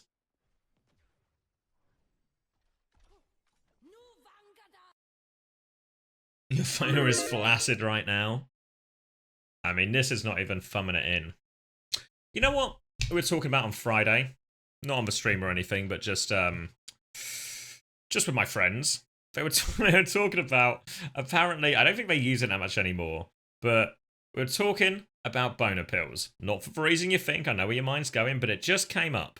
Just came up because we were talking about adverts and stuff. Because of some funny adverts on our tobacco. I can justify it, I promise you. But let's not get... No, I can justify it, I promise you. It came... Okay, I'll fucking... So, we got some Portuguese tobacco, because we got it from duty free. And on it... Wait, I don't have the packet. If I remember next time I go downstairs, I'll get you the packet. But you know on tobacco packets, they'll have that kind of... you know, like the warning image, right? And it's normally something quite visually upsetting. On the Portuguese ones, they try and do visually upsetting, but all they've done is achieve comedy, unfortunately. So I'll get you the one from downstairs. I won't spoil it because it's unbelievable. But one of the ones they have is there is a naked man just in the fetal position on the side of his bed, and it's a warning about how smoking can cause what's it called? I was going to say impotence. So it got us talking about it, and then we were talking about Viagra pills, and then apparently there was a procedure that they don't use that much anymore. But basically, they surgically install, I think it's like an air pipe into your penis, and then they install essentially some kind of pressure valve on your hip, so you can then you can essentially pump it up by pressing the hip. I don't know what the medical term is. What do you mean, shut up? And this was some kind of Viagra alternative. Because obviously for Viagra cannot always be suitable for everyone. Yeah, some kind of balloon cock situation. Steven gets it. You know what I also learned is I think actually Viagra, because originally I was like, oh, maybe they did it because Viagra was like bad for your heart, right? Maybe if you got a heart condition, Viagra is going to like aggravate it because, you know, it sort of gets things going. But actually, I think Viagra actually was originally, well, they sort of discovered Viagra because it was originally a heart medicine they were trying to develop. And then one of the side effects of this heart medicine was it caused raging erections for hours. So it's all right. We can look into it a little bit more afterwards. But for now, it's time to look into Colosseo. Is it toggleable? Yeah, well, we were talking about situations where, surely, what happens if you fall onto your hip? Like you have a slip, you have a bad fall, you land on the wrong hip, you land on the pump it up hip, and now all of a sudden you're lying on the floor in pain, but you've got a massive erection. Disaster. Anyway. Pella is going to be playing the ball here as we move on to Colosseo. Ram has been taken off the field by Young and Beautiful. Cass has been taken off by Dreamland, so they can play that ball. AST will be running the Diva, which will be useful against that. Would it be surprised if we see Alex actually swap off for Sim at some point here onto something maybe a bit more durable? Now coming round, I see Sniper's going to die late, and this might be a big stagger. Young and Beautiful just going to commit to point here. It's a difficult situation to win. Neptune does find a kill actually, but the D-Mech onto AST means they should be able to clean this one up on the next ball timing, or next timing from Pella to come in. Pella is onto the back line now, so the rest of Dreamland will move forward with that. And they will get all of the cleanup. A TP out to save some of the staggers. But Pella right now is a menace. Already 90% to mines, and this is a strong start for Dreamland. Remember, we're trying to manifest positivity and a win for AST. Can't move in freely now. Pella has the mines ready to go. Support ult slightly closer for Young and Beautiful, but these early mines are going to force an early Suzu. Now take aim shots over the top. ASC is trying to protect everyone, but Bowler out on top as well, but nothing left. Neptune dies just as they get the beat. ASC is going to trade it though, so Lucio's down a piece as they try and stabilize on the high ground, but they can't. ASC is going to get D-Mexed, and Pella just getting to do whatever the hell they want right now. And this backline is just fighting for their lives the whole time, trying to stabilize on coast now, but Dreamland getting ever closer to this checkpoint. Kitsune Rush nearly available for Hanbei. Another slam comes through. Neptune is dead. Going to be a trade of Kitsune Rush here from Ice Sniper and Neptune. Another opportunity, or another missed opportunity where we can't use for beat. And this is about a checkpoint, as you will see on Colosseo. Young and Beautiful going to all get the same wave. They respawn. Beat versus beat available. They're already halfway to another minefield. Alex has the sim wall though. A big ultimate to try and swing this. TP towards the high ground to try and clear that one. Right click to force them back, and they're playing both sides right now, so a little bit surrounded, but ASC manages to shut down one threat. Makes it a little bit easier for the retake. Shields come out from Pella. Neptune taking a bit of pressure as he walks through. Neptune dies again with Beat. This is a disaster, and Talisman just seems to be playing with Juice, forcing him forward. Beat comes out. Pulse Bomb connects. Sim wall over the top from Alex. Young and Beautiful, compelled to fight, compelled to try and turn it here. But Talisman still playing the off angle. The stick is good. Alex will fall. And oh dear, it is big trouble. ASC has managed to clear the high ground, but there's still players down. Juice is going to try and turn that attention, but Pella's looking for another slam. Mines is nearly available. Pella's next engage will be brutal. The first one, they didn't survive anyway. Now coming in, looking for the Kiriko. Bit of an off angle as ASC just tries to move this robot as far away as they can, but they come in. Bowler is out. They are pinned in the corner. No escape for Neptune. We have died with Beat again. And Young and Beautiful, it is starting to feel like it's falling apart. Juice has gone onto the Sombra right now. It is beat advantage for Neptune, but we need to stay alive long enough to use it. Pella has got that minefield ready to go as well. And this is brutal. 6 minutes still on the clock. It is looking more like a full cap is going to come out than anything else. Pella's lining up. Juice trying to play for the hack. Slam comes through from Pella. Beat from Neptune does come out. They beat early. Just try and push for backline. Dream, they're going to try and kite this one out. And Juice is just looking for something to happen, but there's nobody there. Virus out. Pressure onto Pella. Alex trying to 2v1 that one as well, but Pella's going to roll out. Manually is going to fall off the map. Many such cases. How does this keep happening?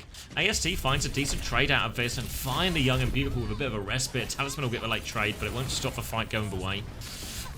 Okay.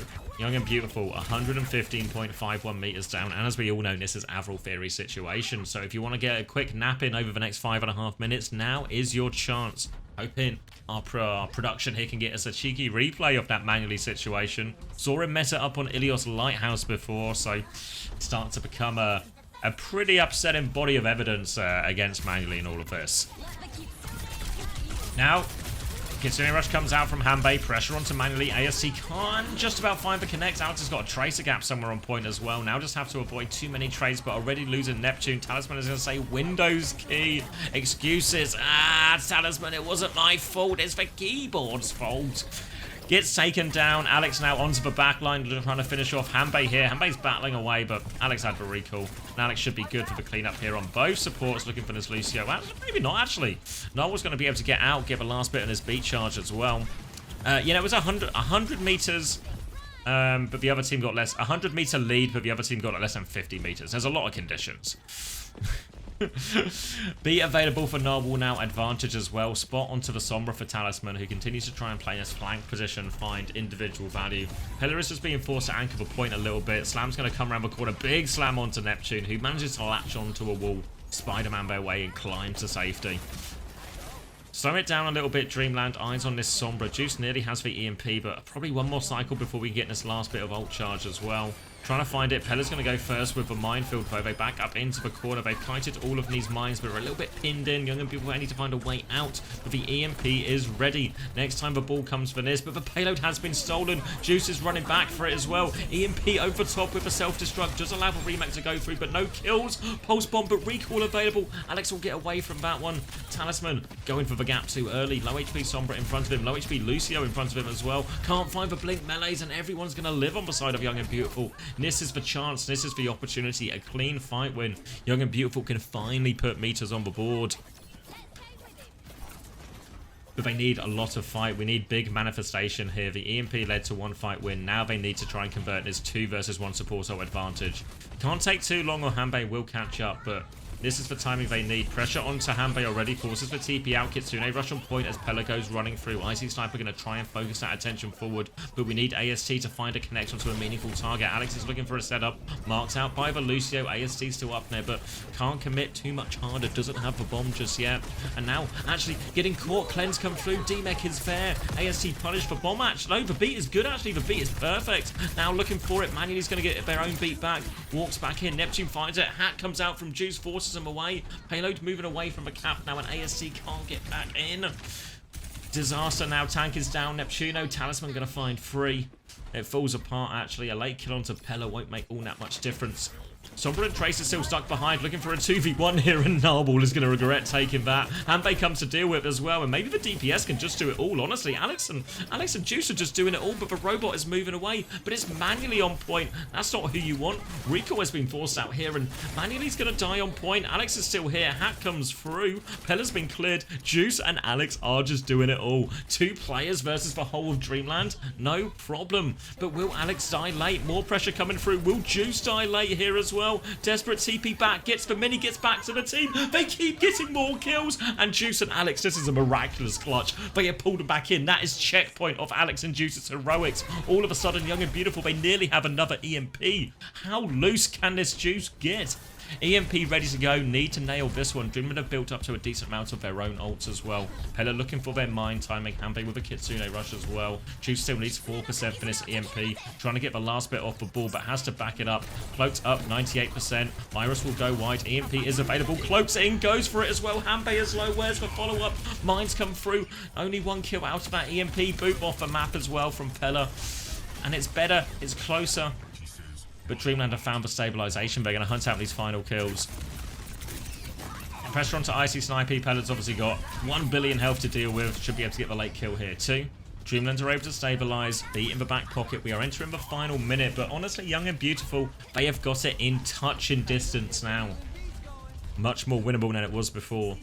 Beat coming back. Icy Sniper has the Kitsune rush. Neptune's got a beat very soon as well, so it's going to be a 2 support ult versus 1 situation for Young and Beautiful very soon. Kitsune rush comes out. Icy Sniper, there is no one on your screen. ASC is still trying to push forward, get kills, get value out of this. They've been pinned into the corner. Maybe at least force Narwhal's beat, some kind of consolation prize, but all of Dreamers have kited this one out, and manually with the trade. Juice dies too. They have time for a reset. They have to die on point quickly here, Young and Beautiful. AST might be getting staggered out though, and this could be brutal. Where is AST right now? Oh no, managed to kite out, got all the way out, all the way around, and it's going to be beat versus beat. Not vision maxing at all.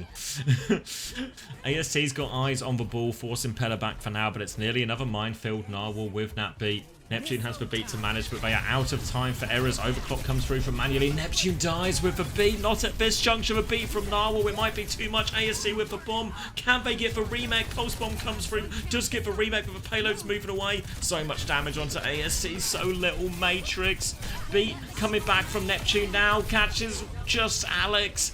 Now really require Alex to do absolutely everything, but Dreamland just have the ults to get him out of trouble here. Alex will find 1. It's simply not enough. And Dreamland are going to take a 3-1 lead.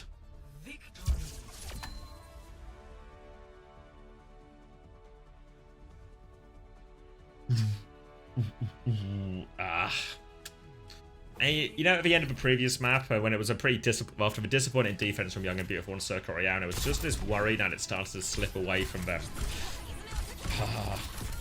And honestly, they didn't win that many fights there. Like, Juice and Alex had just this moment where they 2v4'd for ages, and manually, for whatever reason, decided to stay on the robot all by themselves. So, it seems like either manually stopped listening, or someone forgot to tell manually that we're really struggling with this Tracer Sombra behind. And that allowed Young and Beautiful a glimmer of hope.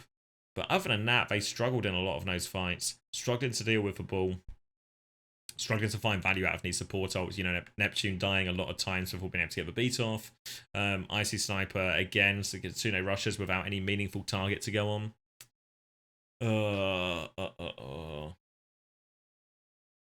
And that puts Dreamland on, well, on match point. So let me queue up the Preds for the next one, and then I'm going to grab a drink, because it feels like might be in for a semi-reasonable bedtime, if you can believe it. We'll get some highlights playing through all of this as well. Maybe we'll get a replay of how Mango went off the map. If these teams can't beat Dill, it's low-key sad because the Dill Ducks don't take anything seriously. They don't even bother to release trim. Yeah, no, I mean... Yeah, I don't know what exactly... I mean, obviously, these are the two teams that are going to go into promotion relegation. But I think Supernova should really be odds-on to stay in OWCS for Stage 3. I don't know what to make of the other three teams. You know, Young and Beautiful, Dreamland, Ducks. I think it's a really pretty evenly matched three-way. Alright, let me queue up these preds and then we can get it going. Right, map 5. Potential last map here if Dreamland can convert it. Let me grab Patrick.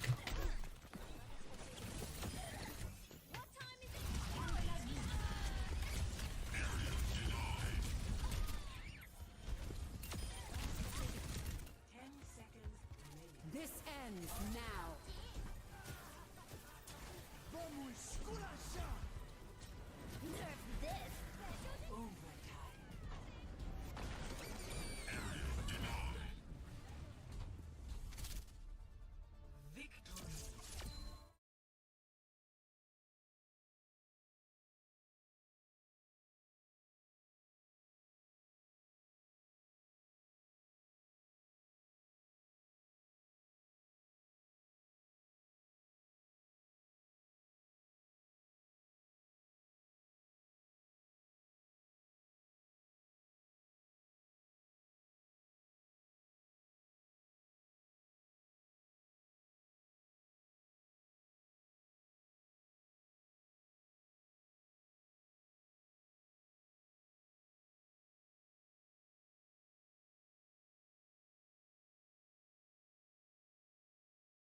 Alright, I remembered it as well.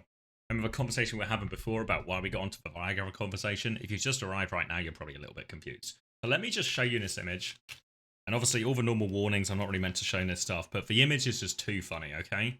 This is the warning label. If you've ever seen the equivalent in the UK, or I think in most countries, there's some kind of sort of injury of some of the bad effects of smoking, obviously. This is the image from this tobacco we got in Portugal.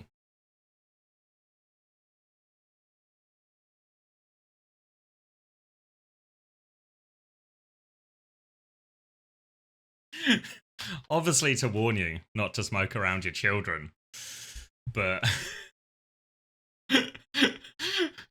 But it's just too funny. Like, all of the ones I've seen before, all of the ones we get in the UK are of some, like, pretty grim, right? Pretty grim, don't want to look at it. But this one, it just makes me laugh every time, which is probably not the desired effect. And obviously, don't smoke around your children. But for fuck's sake, what were they thinking?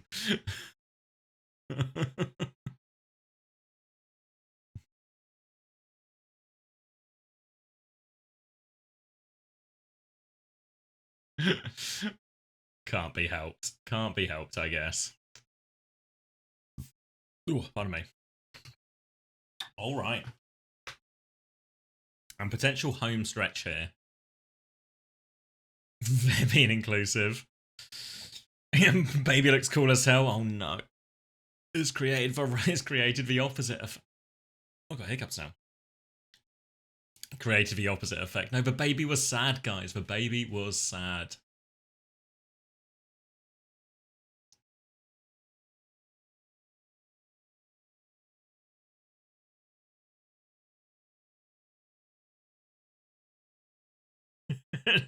No, Horrocks. Oh, we've all got... I feel like we've all got the wrong message. Message. What's the sleep schedule like on days when I'm not streaming at 4 AM? I try and get it back to normal because obviously my wife works a much more traditional 9 to 5 type job. So the Monday is normally a write-off, as you can imagine, as we are currently actually on 4 AM on Monday. So the Monday normally ends up as a disastrous write-off.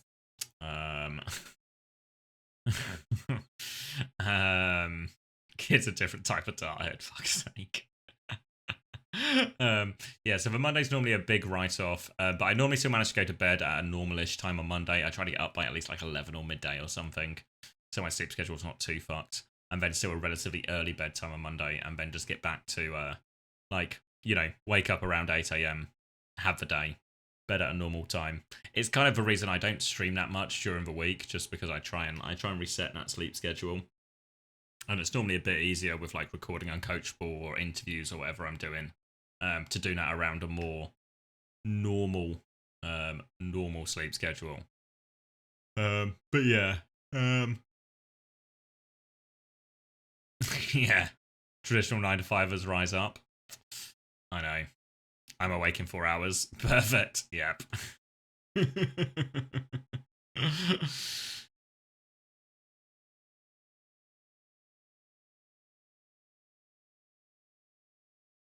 Yeah, I don't know. The bit I enjoyed least about the streaming is the sleep schedule. There was even a bit before 2025 started, or like the 2025 season started. I was really considering not doing any NA stuff, but it's kind of just crept in again.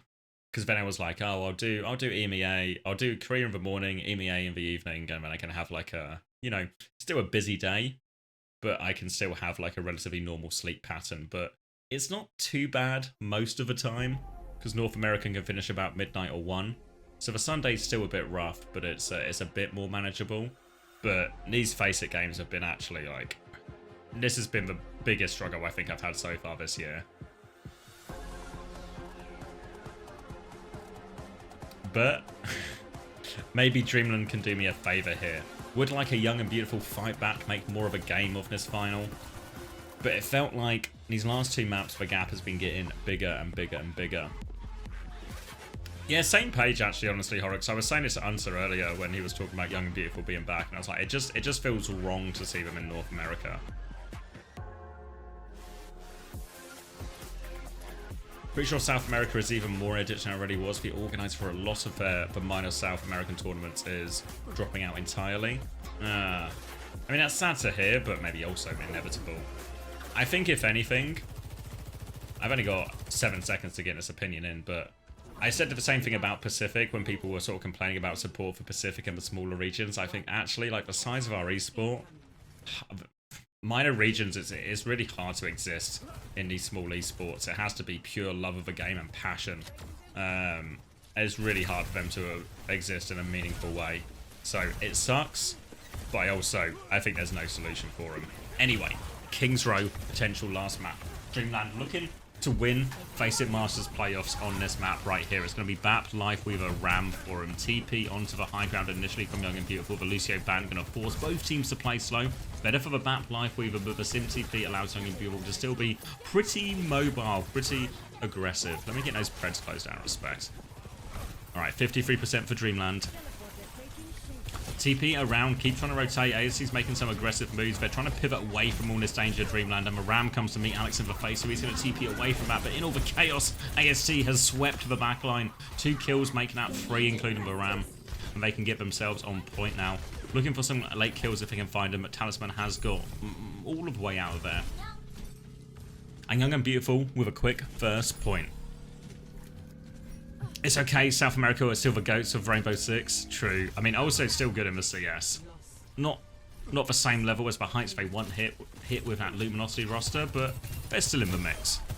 Ooh, Juice with an early pick onto Manually, and this is more forward momentum, and Young and Beautiful talks about the gap widening over the last couple of maps, but Young and Beautiful have started with a bang here. Juice has got another rail looking for it. Body shot only onto Hanbei so they can kite away from that damage. But Young and Beautiful are now going to have some of these ults much quicker as well. This overclock very nearly ready to go for Juice. Icy Sniper slightly ahead on the window as well. And Narwhal just, yeah, nowhere close on this Brigitte. And if anything, maybe the Lucio ban actually doing more damage than good. Talisman successfully cleared his top right position, but Juice can back up towards the team. ASC is playing this off angle as well, so Pella's going to have to form just to block the damage. Now the overclock to chase. Need to go deeper with this, honestly. TP onto the high ground, that will help. Lamp has been forced out. Window as well. Need a kill with this. Juice will connect 1. Now Pella pinned into a corner. The bat from Hanbei trying to go for it, but Juice is all over that. Nice little TP there. Worried the overclock was a little bit early, but the TP closes for distance. They've lost Neptune on point, though. Can't afford any more trades. Gonna make sure they die on point, but this recontest, no speed, no TP for Dreamland. It's gonna be really rough.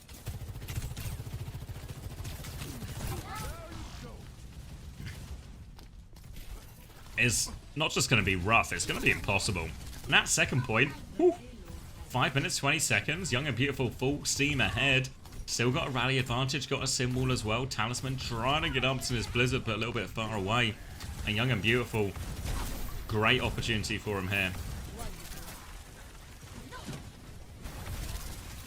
Getting the cart up to the corner. ASC going to fly through. Now going to clear this Ram shield and keep poking. ASC again exploiting the fact that he can just take these high ground positions. Overclock comes out. Simwall in response. They can use that to kite TP. Nair if they need to TP even further back. But this overclock has been completely neutralized by that. Beam going as well. Talisman has had the Lamp Force to save him on the May. Has the Blizzard ready to go. Lamp out. Annihilation Force 2. Bomb is going to force him back. Blizzard has been chucked onto the point. Neptune's going to get caught up in that one. No bash available when Young and Beautiful force back now, trying to kite, trying to get everyone out of that body blocking matrix in. ASC has managed to do it successfully. They have a window to turn with if they want, but they have to be careful. Icy Sniper in particular, if he puts it too close, Narwhal can rally through it, but if he puts it too far back, everyone kites away. Regroup.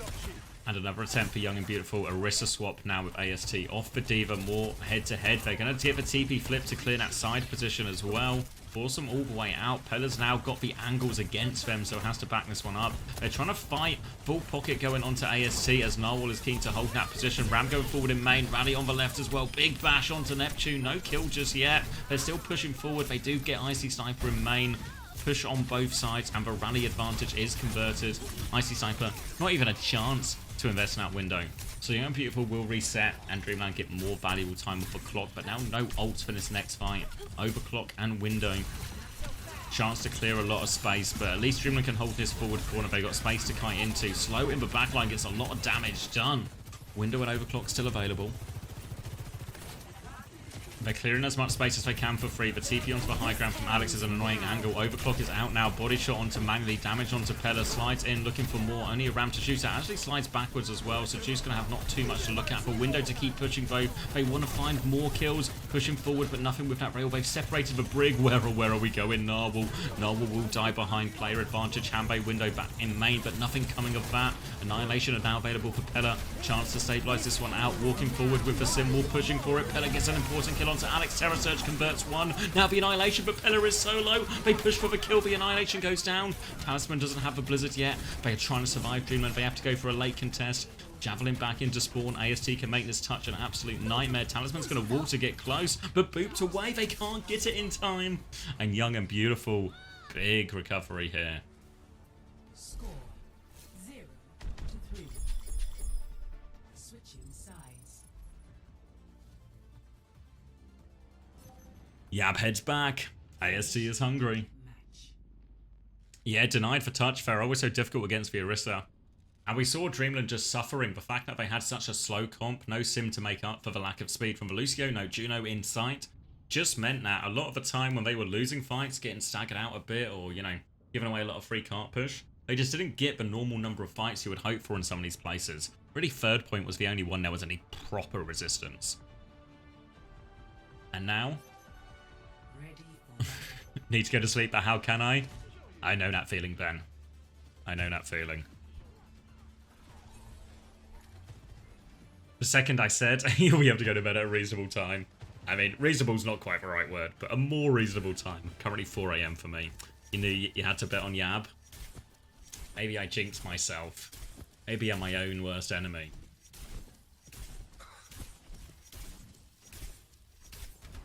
Young and Beautiful starting on the Orisa, keeping the sim as well here. So they will all be on the high ground, and generally speaking, one of the most difficult parts of King's Row, why it's so hard to defend first point, is the fact that you can just exploit the fact to force low ground, pull the tank out of position, and take the high ground for yourself. But the sim TP can allow Young and Beautiful to bounce up and down between these positions a little bit more.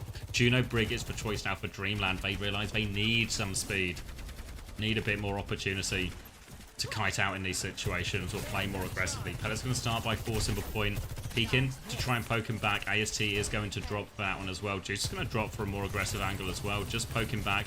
TP from Alex onto the low ground. AST continues to anchor point, but is there a chance to take the high ground now for Dreamland? What is their next move?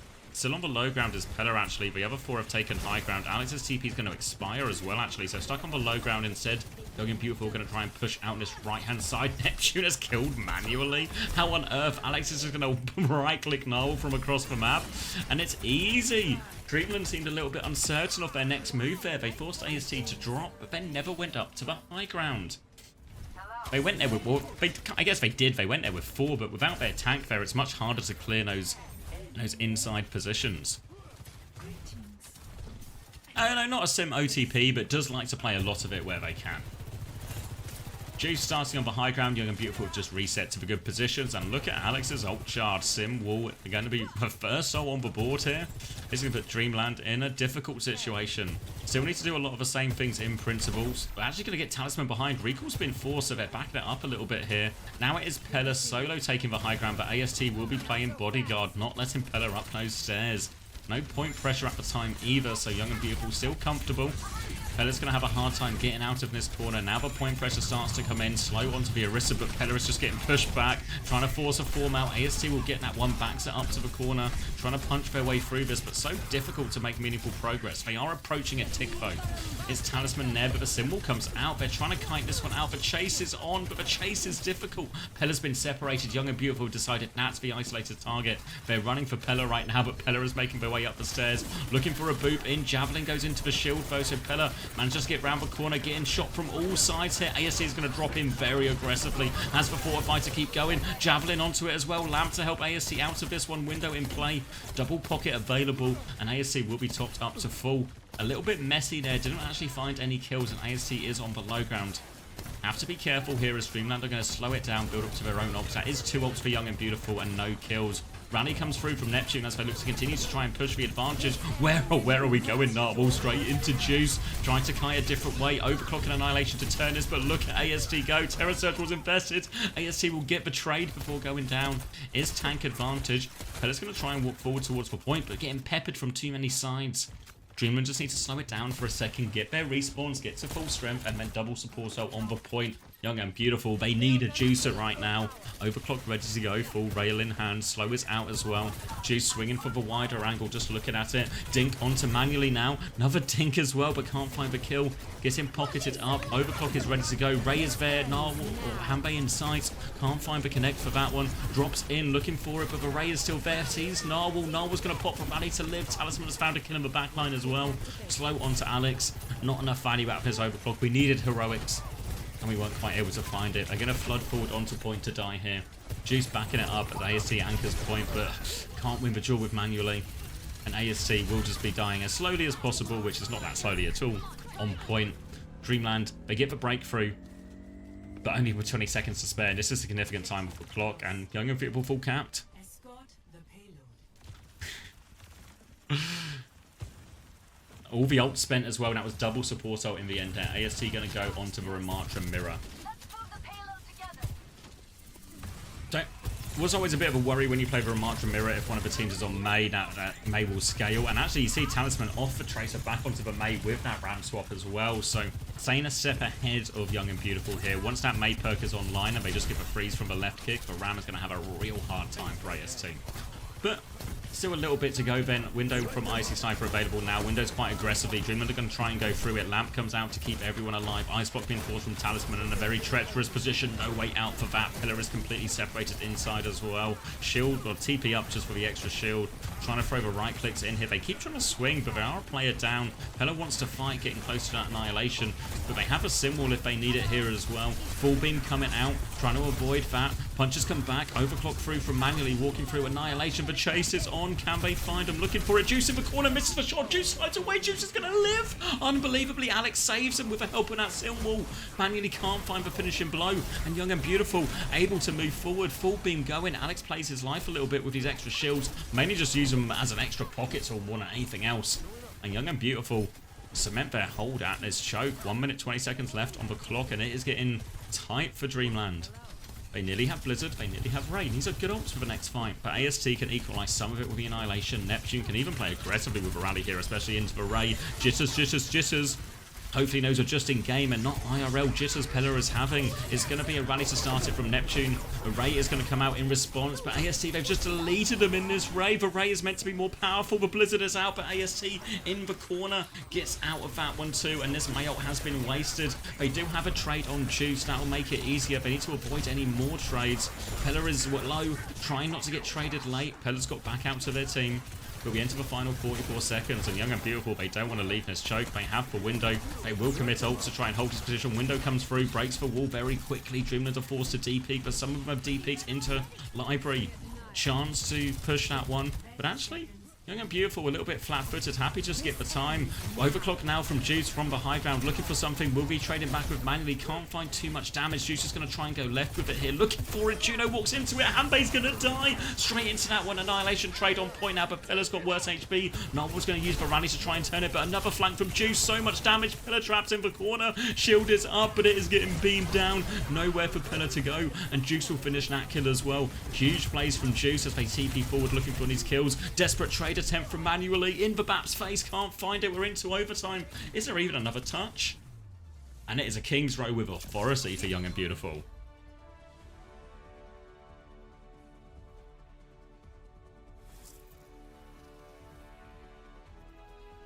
Fucking bedtime theory is real, man. You give up, see when you're going to bed. Good night. Yab clutching up here on the hold. Yeah, I mean, all of a sudden, I mean, that was, if anything, the Lucio banner actually, I think, suited Young and Beautiful so much more with the TP style. And then Juice, big plays, every rail, every overclock, everything like that.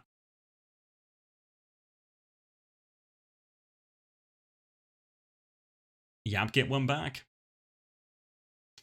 Dreamland obviously continue on that point. They keep getting to pick maps and modes and bans and everything like this. Just don't want us to go to bed, I know. But yeah, not just a win on King's Row, but a dominant on the attack, dominant on the defense. Maybe time to bring back in Dion. It's possible. Ooh, ooh, ooh. Might be time for bed, says Ben. It is getting reasonable.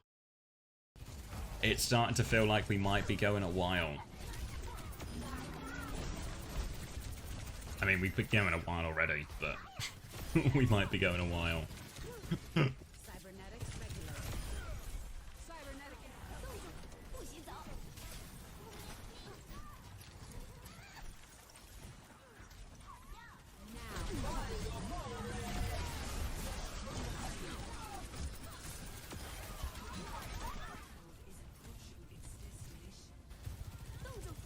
don't get why they would Life Weaver on First Point Kings. Yeah, I mean, Life Weaver's crept into the meta. GK have been the real, I guess, real innovators, especially in North America, in terms of making that comp more popular.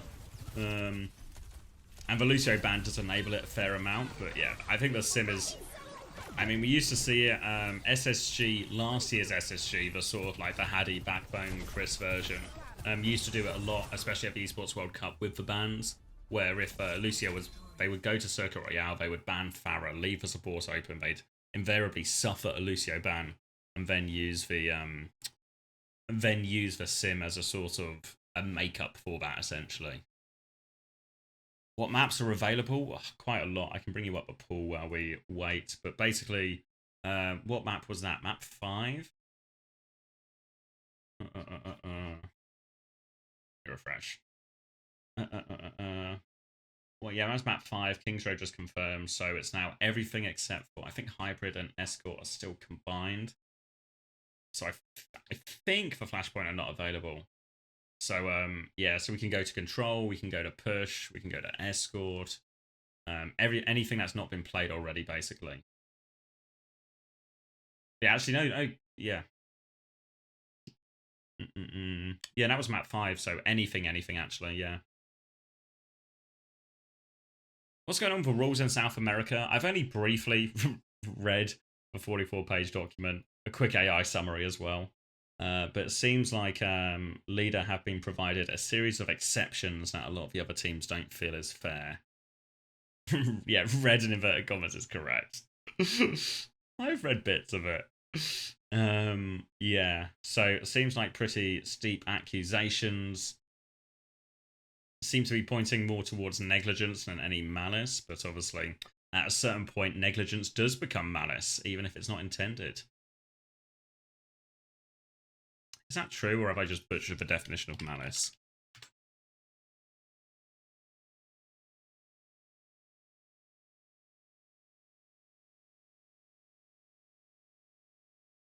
The desire to harm someone. Yeah, so maybe not the desire to, but at a certain point, negligence does become harmful, even if it doesn't become malice. The threatened whistleblowers is like, that feels like the big one, honestly. Like, that's a big accusation, you know? But I don't know exactly where.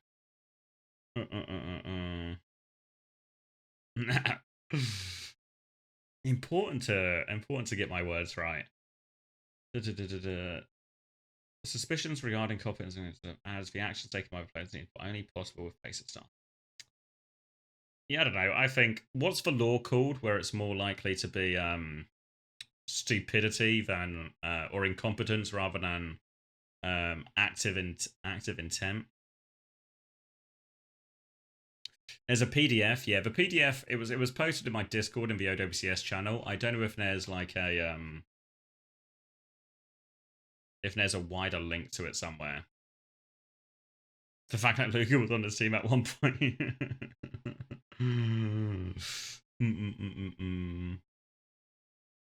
But yeah, if you want to investigate, it's basically 2 pages of summary and then 42 pages of screenshots and evidence.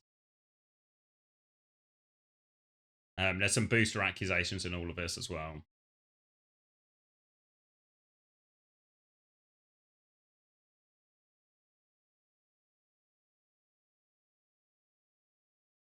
Hanlon's Razor.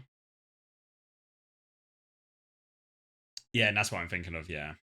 Where would we expect Vision? Yeah, so I would still put money on Vision to get promoted, and I reckon they're probably around that 4th or 5th slot still.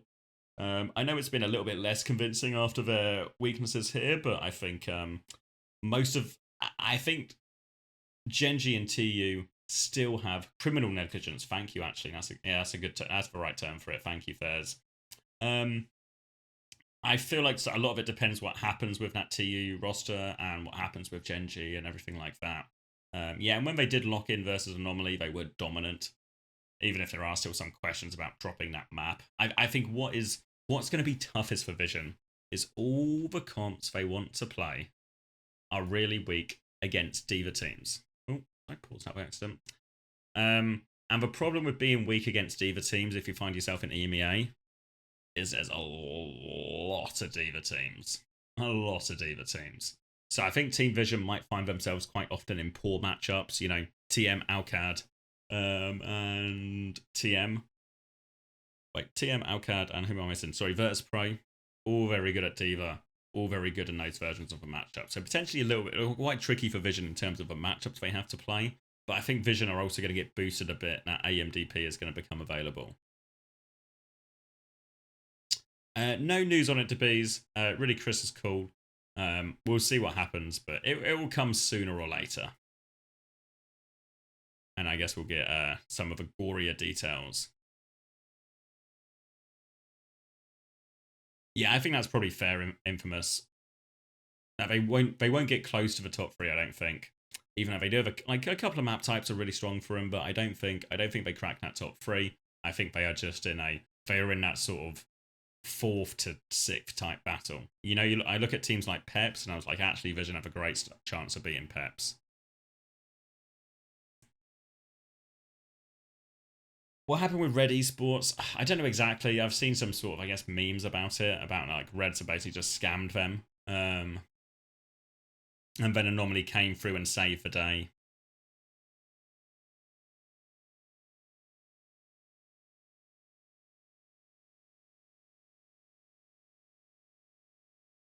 But I don't know. I don't know the specifics of exactly what it was. Maybe it was after a Saudi E-League or something, yeah.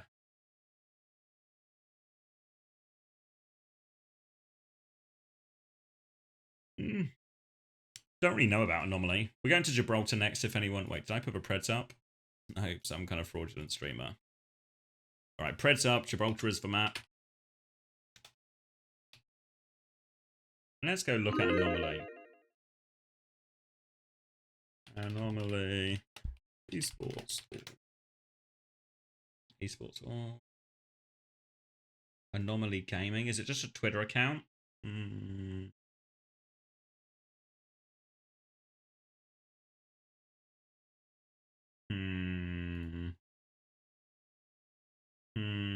The YouTube page doesn't seem to super exist.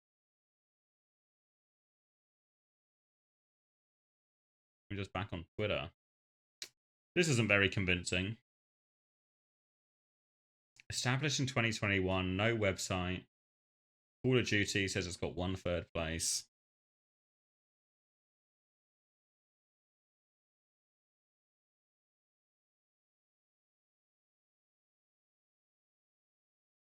Oh wait, is there a different one?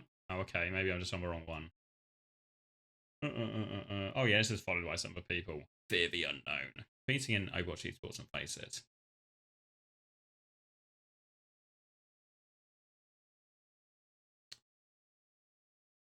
I don't know, I don't... Because they've got King over in Poland living with eggs. Yeah, this does seem a little bit more like it, doesn't it? But I don't know. Whenever I just see an org that only has a Twitter account, I'm just worried it's just a bedroom org, you know? Which means it's basically just a brand without any real business behind it. Happy to be wrong if anyone has more information, but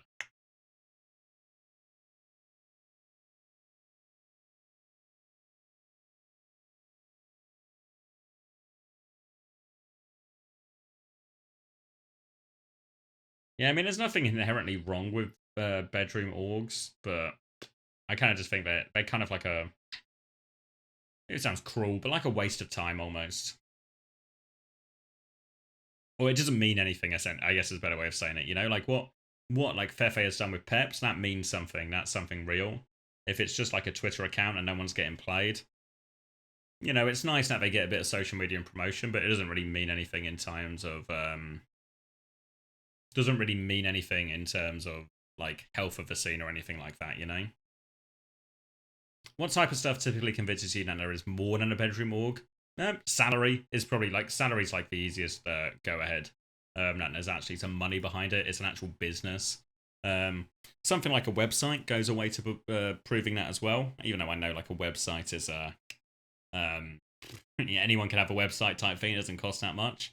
But something that just makes it feel a level of professionalism, a level of staff, a level of there's something actually going on. there's some way to make money, some way to keep paying the players, stuff like that.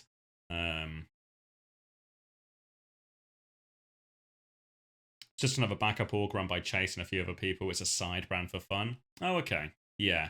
So probably in the bedroom org category.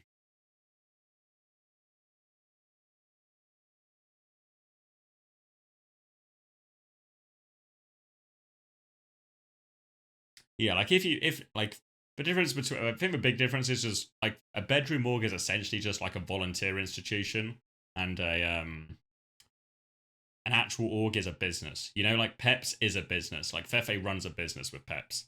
There's money coming in, there's money going out, there's promotion, there's all this stuff being made.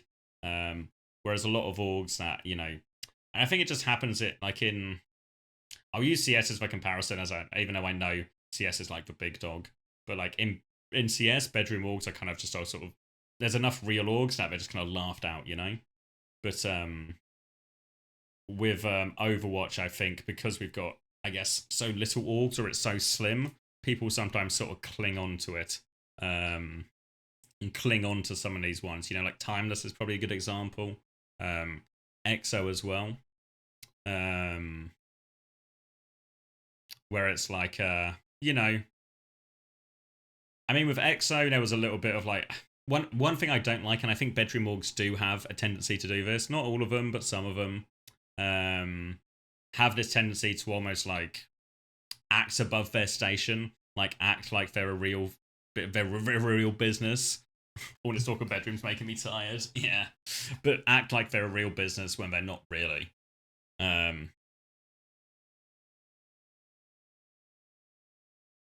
Yeah, Peps has some sponsors. I wouldn't be surprised if in many cases, like Fefe's stream, because Fefe's streams do very well. That's some of Fefe's earnings from that go towards funding it as well. But they have like actual sponsorships and stuff, you know. But that'll be their main income.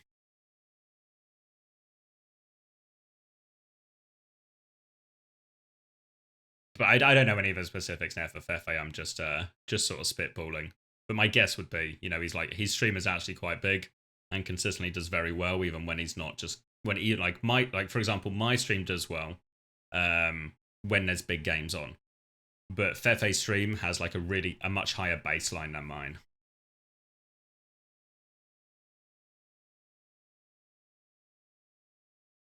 Yeah, some of Flack's funding is from like money he already had and from the college as well. So I know Flack's plan was to transition basically from that into a more sustainable business, but I don't know how close they really are to that. Like at the moment, this is again like outside perspective, so maybe there's some details missing, but my impression is very much they run a lot more like they've essentially, what do you call it? Like capital investment is what Nightmare have. They just have it from Flack, which is good. That's a good thing, but it's there's always the question of how sustainable is it? Can you keep getting investment? Can you keep finding the money?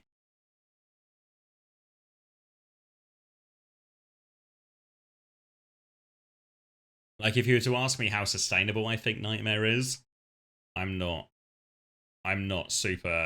convinced they're in a sustainable state yet. Obviously, I don't know their finances, so maybe I'm wrong, but my impression is no.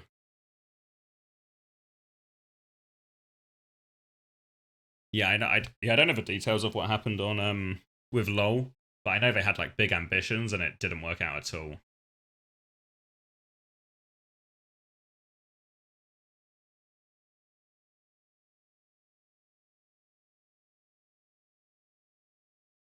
Yeah, like I think last year all the Nightmare players were very much like competitive salaries compared to other teams, but I think it's definitely less this year.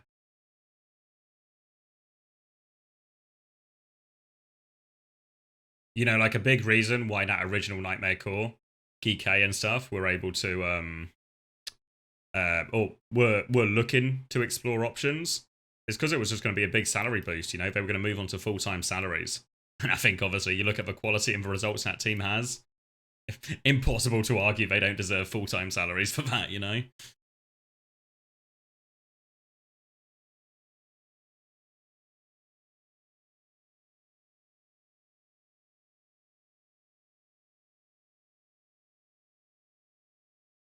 So yeah, I mean, with all the nightmare stuff, I'm really confident Flack's heart is in the right place in terms of what he wants to do. It's just, you know, how possible is what he wants to do in terms of, like, can he achieve it?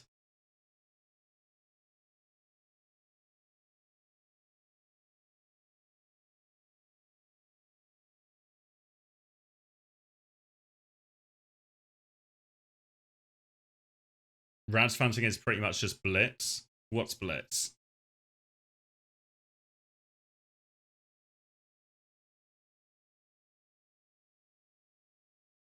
Oh, Blitz is just Fiona? Oh, okay. Yeah. I mean, and that's how a lot of these orgs start, right? Just an owner with money, basically, that invests their own money to try and get the org off the ground and make it sustainable. But the problem all these owners face is the money only goes so far until the business has to sort of stand on its own feet, or you can at least find some other sort of investment.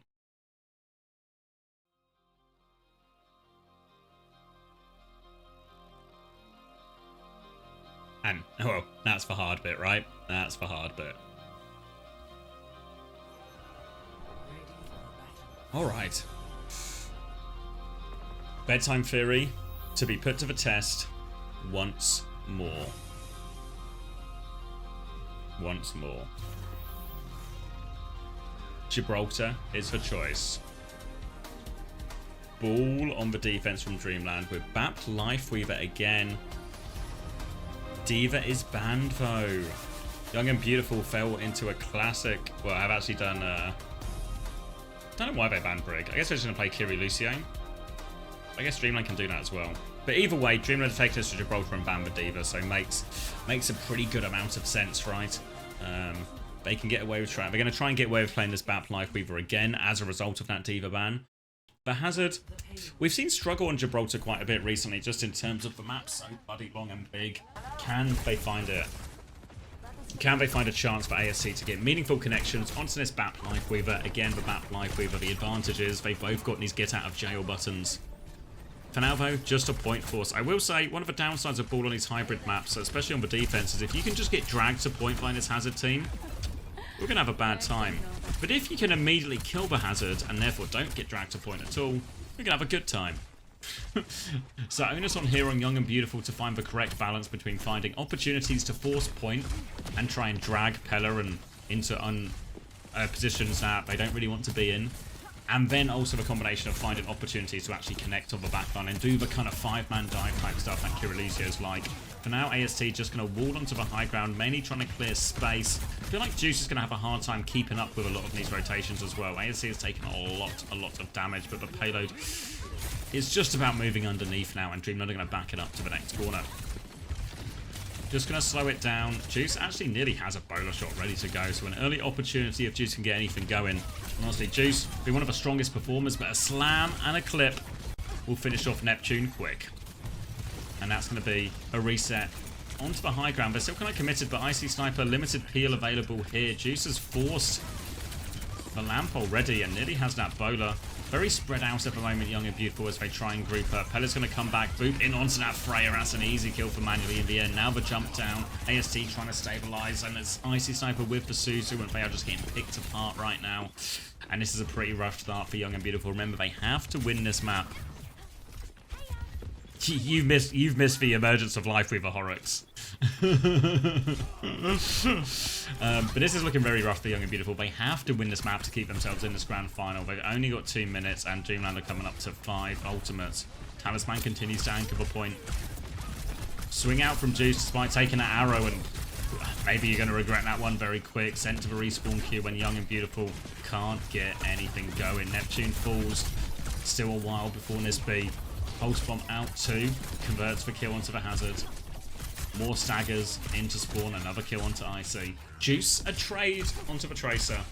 The first break Young and Beautiful have really gotten. It scraps to be sure, but it's better than nothing. Now a chance to get out. Kitsune Rush ready to go. Support ults are the big timing as always for Kiri. Lucio, and a bowler attempt from Manually goes really awry. AST is going to punish that one.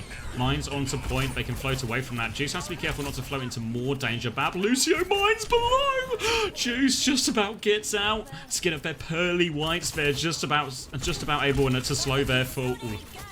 Now, looking for the swing. Kitsune Rush is remarkably early from Icy Sniper, and there's no one to get kills. Everyone from Dreamland's going to kite it. Trying to anchor that one down. Downpour comes out onto the window. They are locked up, but a grip out onto Manually. Tree onto point. B comes through from Neptune now. They need kills. They killed Pella, actually. Someone else has to go for the touch. A trade, but they keep forcing point. At some point, someone needs to deal with this. Freya Manually has got the power position now onto the high ground. Looking for the damage, looking for the kills. The cap's actually gone through. Pay attention, caster. ASC will get the cleanup, but the cap, the point force, gets the job done after the Pella kill.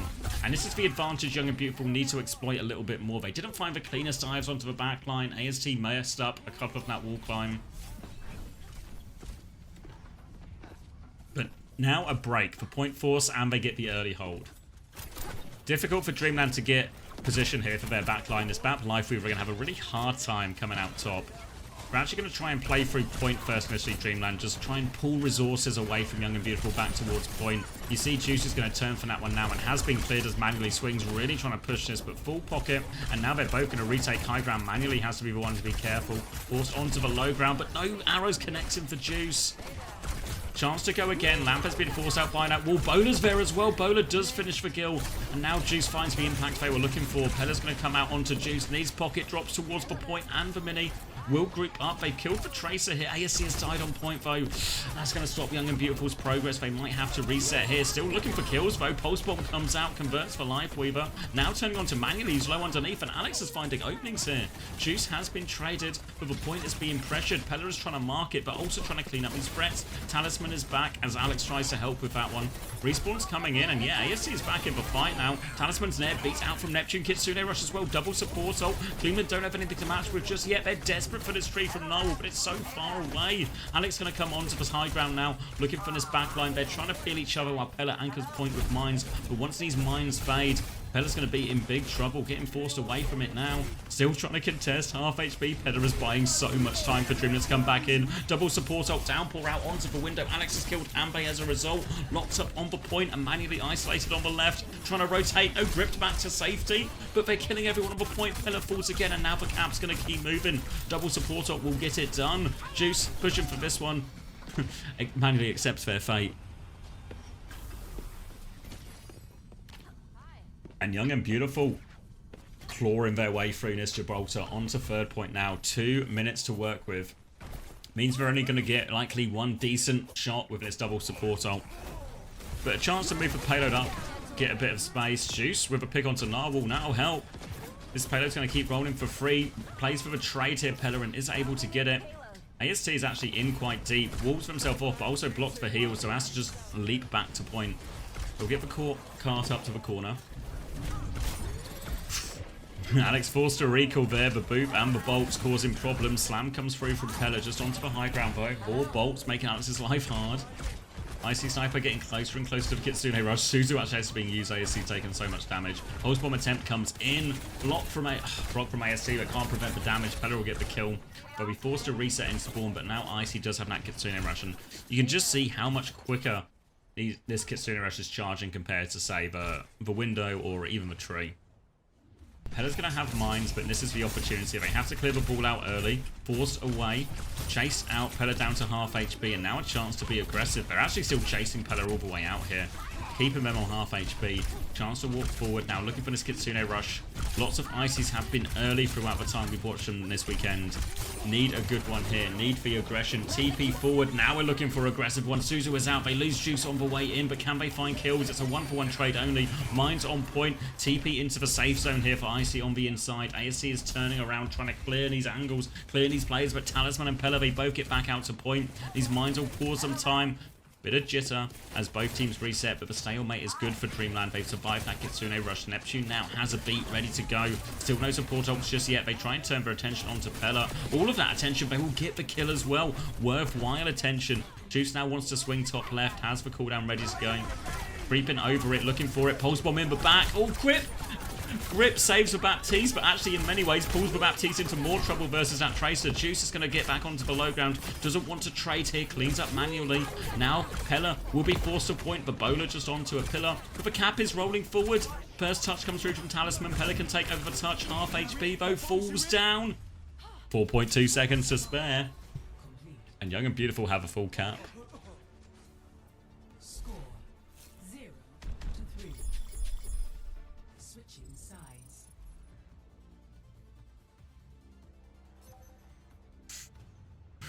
Ooh, that's some good work there. Full cap.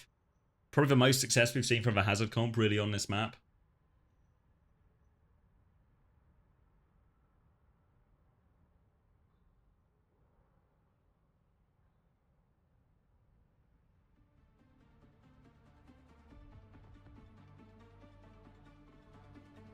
I may have missed the emergence, but notice a pattern.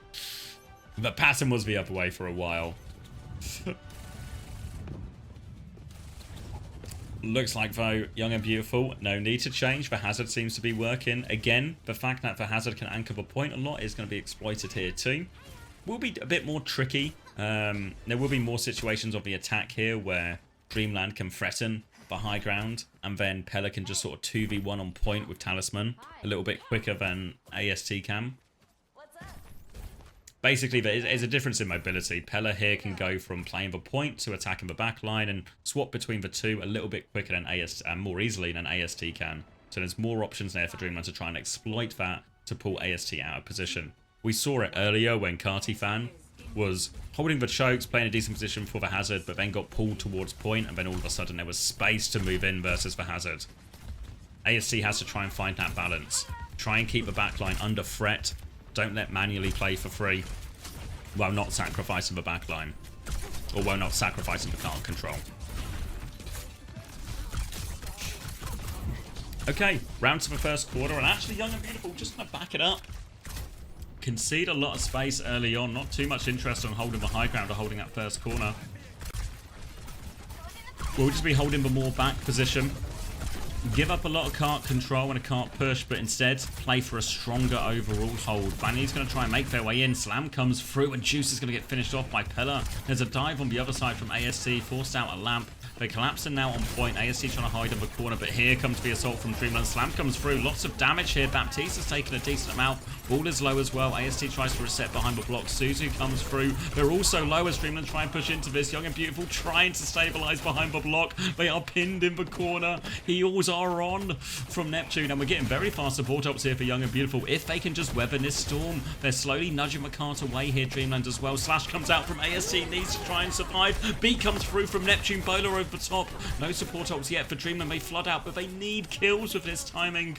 All of Dreamland have scattered to the different sides, and Young and Beautiful have to step out of that bunker, reposition back on point. Slam comes through as Pella is cleared. Talisman trying to get into position as well. Pulse bomb available, looking for a pulse onto the back. Suzu comes through to neutralize that one. Kitsune comes out from Icy as well, trying to push this one. Pressure onto Narwhal. Good dig from Icy. Sniper denies that beat coming back, and they've had to spend a couple of support ults here, but a crucial hold for Young and Beautiful. And remember, they full capped the map, so even if they're a bit of an ult hole here, time off the clock gives them so much more to work with as we get to the later points. Now, beat advantage for Dreamland coming back. Window as well. We can maybe window, clear a bit of space, get yourself closer, and then a beat to maybe finish. Even Mines to force the objective here. You can see Neptune starting on the low ground, trying to play very much with Alex. Make sure Alex doesn't get outnumbered in that situation. And Alex also quite happy just to stop the cut at the corner rather than get suckered into a difficult position. Mines behind the Hazard now. Slam doesn't find anything. More space going to be given. Pressure now. Window onto the high ground. Downpour out on top of that. Window locks down too. Is there any follow-up? Lamp comes out. They're trying to clear that. Neptune takes a lot of damage though. Will actually get punished trying to follow up on that downpour. Narwhal now. Beat gives him enough. Neptuno dies. Or Neptune dies, and Juice is all the way in the back. Juice is trying to make some money moves, and the money moves have been made. Alex is going to continue to act in point, and they all come flooding back now. Aggressive play versus the support ult disadvantage. And now a good position. They just need to keep a point contested. Alex needs a bit of help here, but no, manually taken over on the high ground. Now AST also low. Neptune has the beat. Can't use it here. But that's 3 minutes off the clock on first point, and that's really not too bad at all. Beat push coming back, available for Neptune as well. If Young and Beautiful can get control of a high ground and stuff them at the chokes, that's where the hazard can be really powerful in a second. Just continually camp that Baptiste, make sure Hanbei can't get in. They have to get manually off this high ground position. Juice will come up with a swing, and okay. Asking it shall be done, says Juice. That's a nice, easy opening pick, and this is about as easy control as you're going to get back on second. Pressure onto the ball to clear Pella out here. Alex going to be the main one taking responsibility for marking point. Will need a lot of support from his supports to help this, because Pella and Talisman will be trying to team up on him. ASC coming back to help as well, but need to be careful not to give too much space for the backline. You see Manny swings out now. Suzu was a bit early, so that bowler does damage. Pella comes through. Kitsune rush to try and survive, but Alex and out. AST, they get the job done. Pella's going to get cleaned up on point, and they get to re-establish the hold. No trades as well. Holding close. Beat available for Neptune. Downpour for AST. Yeah, honestly, that was a really good one on third point, actually. Still some of the same from Icy Sniper, but there's some good ones mixed in there as well. So I don't think we're consistent, but we're on a slight incline trajectory. You see AST trying to hold it here, but has been forced away from the choke. Now space for Dreamland's backline to walk in. Mines onto the top as well to claim that position for Dreamland as well. AST looking for his engage here. Slash is good. Manually is so low. Finishes for kill. Now onto the backline. Downpour comes out during all of this as well. And it was a beat in from Neptune. Slash will connect onto Narwhal. Narwhal so low. Trying to get away. Full pocket coming out. Actually managed to survive for Pulse Bomb there. The trade is good from Talisman. And the beat push comes to nothing. Juice all locked up, fighting a ball on the inside, and this is a big opening for Dreamland. They have beat advantage coming back. Young and Beautiful. Actually, they can't even get the touch. They can't move too much. They're going to try and go for it. ASC coming round. Alex is going to try and blink for it. Wall to help him get the touch. Does get the touch. Has Pulse Bomb. Has to recall. Needs a bit more help. Getting booped around. Trying to play the health back. There's the beat from Narwhal, though. Young and Beautiful have to try so hard to live. Alex has given the slip to Talisman. Still clinging on to the point now, but there come the kills. The beat advantage. Too much in the end. And they will capture second point as well. 2 minutes, 20 seconds left on the clock. Cost them the beat. And Dreamland, they have a chance here. Remember, any full cap will do and force us into overtime. But Young and Beautiful really hoping for the hold, hoping to force that map 7, reverse the momentum. Hanbei has the Kitsune rush. Icy Sniper not too far behind. Alex went onto the cast and just a pick out of nothing. Interesting that they've gone for the double hit scan here, given up on the Tracer. Just going to try and shoot their way out of trouble. Getting this cast pocketed by the Lucio. Have Juice play a sort of fairly default, you know, high ground sniper-ish position on the Freya. And then just, you know, just try and mark that left-hand side. Mine's going to come through now to try and clear him out. Bowler onto the landing. Ball doesn't connect properly. Take aim bolts out. Focus. Kitsune Rush was used by Icy Sniper. Juice just get the kill. Not really too much impact from that Kitsune Rush. Most of it has been kited. They're trying to get another kill onto Pella. The wall interrupts a little bit here. Awfully low. Juice can finish that one too. Final blows will help with the ult charge. And ASC's looking for more. Forces that Suzu out. As for Downpour, ready to go. Hanbei has this Kitsune Rush advantage now. ASC wants to hold close. Will be forced out of this. Trying to play cover, actually. Bit of an angle here, but here comes the Orisa. ASC has to be close. Careful, rather. Backs it up to the next choke. Kitsune Rush comes round. Neptune doesn't quite have the beat yet. Trying to slow it down. Back up from Alex. Neptune dies. 88% to beat. Pella is low, but manages to survive. Coming out onto the high ground, they've backed up all of the space here. Young and Beautiful, they're going to play for this retake. They have beat advantage. Final 40 seconds on the clock. Alex going to hide it out of spawn just to give them a little bit of an easier way out. Just has to avoid that javelin. Coming out left-hand side now. Patient with it though. A few dings onto Pella. Spear is out. Neptune dies again. 97 to beat. Bowler onto it. Deflex in front of a High Noon as well. But Talisman. Alex is just going to wait it out there. Went for the hero play. Defect could have just disengaged. Alex will claim that easy kill. An important hold. 15 seconds left. Pella is low. If they get a kill now, it could be big. AST connects for shot. Now looking for more. Narwhal so close to the beat as well. AST can't afford to get traded. They have lost Juice. Wall comes out. Beat. Desperation. It's just for two of them as they rush for the touch. 3 seconds left. Talisman, I think, just about got the overtime. Will be dying on point, though. Narwhal trying to trade it back in. Can Pella make it on the ball, rolling through all the body blocks, all the boops. And Young and Beautiful have done it. Well, I was so worried. Neptune dying at some key times. It feels like every time we go into overtime, the closer Neptune gets to beat, the more in peril his life becomes. And Young and Beautiful make it 2 maps in a row, and we are going to map 7.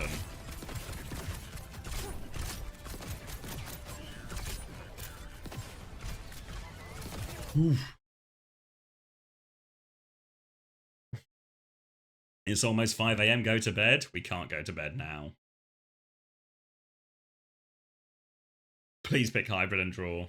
Whose side are you on, Gigalore? Whose side are you on? Okay. All right. Let me do. Ooh. Bedtime left an absolute ruin. Almost 6 AM for you. Yeah. I mean, if they draw, we'll just be here forever. All right. Let me do an ad. Wait, let me get the predictions up out of respect. Map 7 predictions. Yab looking to win their 3rd in a row. Yeah, we're planning to record Uncoachable this week. So let me give you an ad. Let me get a drink. And then we can get ready for map 7 and 8.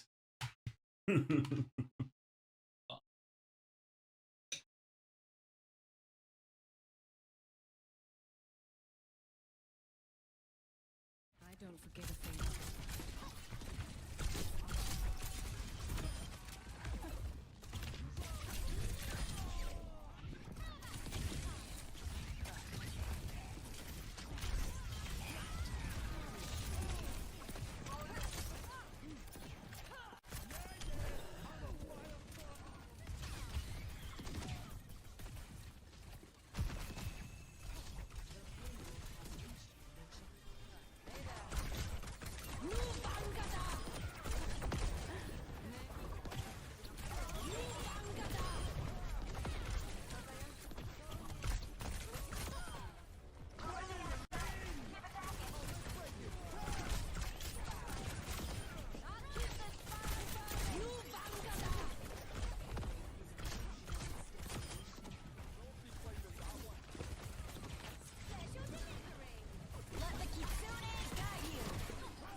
I'm back. Okay, are we all ready? It has to end here. It has to end here. Starting to believe bedtime theory? I mean, the evidence is compelling. Q&A as well. Yeah, we'll get the Q&A recorded as well. We'll figure out times. Chrissy is back from holiday now, so should be open. It's almost over. Map pick in Dreamland's hands. Lots of choices available. God knows what the ban situation is. It's too late for ban analysis. We're just going to see what we get and roll with it. Just be glad FACEIT is in Korea. Isn't in Korea. It's true. It's true.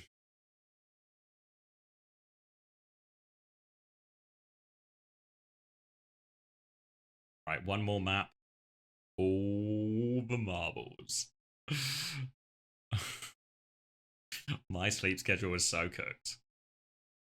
It was, I went downstairs, I turned the light on, and then that horrible moment when you realize you didn't need to turn the light on because of daylight.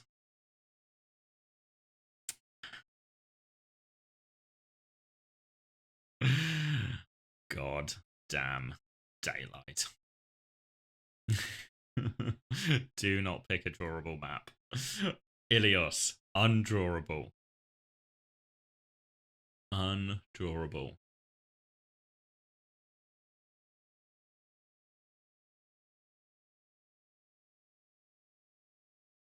Ilios, all the marbles. Diva ban has been burnt. AST can play Diva.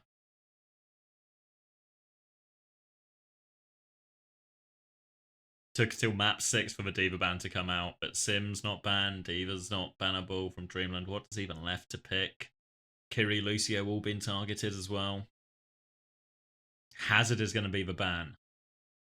Not going to be too consequential, I think, for Young and Beautiful who can just play the Diva.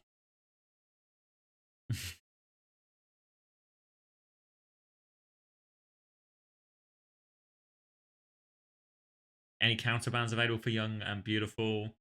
They're going to want to play the Lucio Kiri, so don't really want to ban that. They've banned the ball already. Pella's probably going to play the ball here. Brig they banned already. I was thinking maybe Anna or something, but I also thought there's probably not going to be too much Anna, as it's the nature when we get this deep into a series.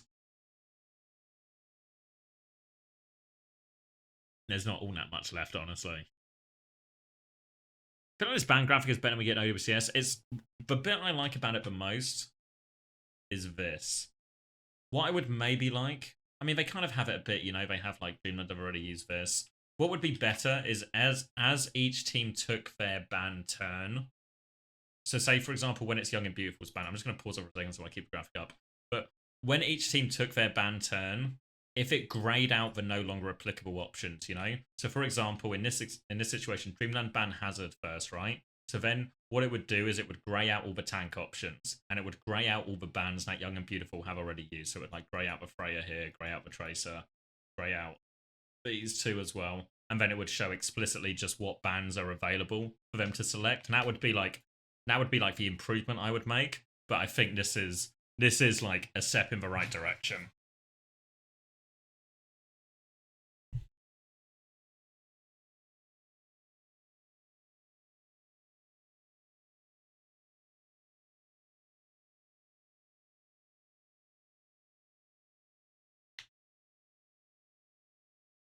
Baby steps. We'll get there piece by piece.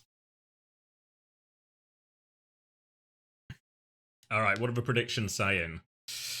People believe in the Yab momentum, 55 to 45%. I don't know. I mean, obviously, I feel like I've inherited some of Unter's bias towards AST. A believer in the Pirate Clan. Both of these teams going to go head-to-head next week. With the Dill Ducks and with Super. Are they still called Supernova? I'll say still called Supernova. For the spot in OWCS Stage 3. Better seed if you win this game. That'll be the game against Dill Ducks.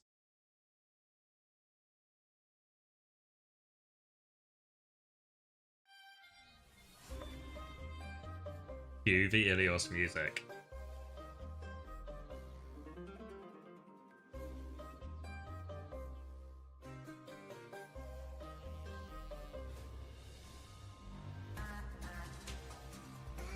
Clean my glasses so I can see this. Alright, eyes on the comps, but I don't think we're going to see too many surprises here. Ruins will be the first map. If there's space for a different comp, or maybe for Pella to play more of the Ram, maybe it is here. Orisa from AST, so yeah, maybe this one isn't going to be indicative of what we see. I still expect to see Ball and Diva on the other stages. But we'll kick it off on this. Alex could actually just keep the sim here as well at spawn if they want.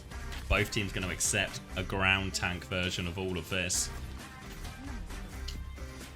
And alright, 9 seconds left. FACEIT Masters Champion will be decided at the end of this map. Let's get those predictions closed then. 54% to 46. Is that the final verdict? That's the final verdict. And sticking the sim here. Okay, big part of the matchup is going to be the Ram into the Sim. The Sim can take over once beamed up, but the Ram is great at killing the Sim. These form timings are really dangerous. Young and Beautiful have taken over the inside part right now and have control of the point as a result. They're just going to try and come top right as AST drops down to point. Freya's just trading damage bolts across the map, but it's Icy Sniper living up to the name. Takes down Talisman before anything really happens, and that's going to be a first flip for Young and Beautiful. Narwhal awfully low. Dreamland trying to consolidate after that early loss. Young and Beautiful, though, they don't need to rush anything. They've got the Sim here. They can really just keep playing this corner on point. Make it difficult for them. Obviously, we see a lot of forward holds on this map, but in this type of matchup, they don't have to. And Pella's going to go onto the Diva.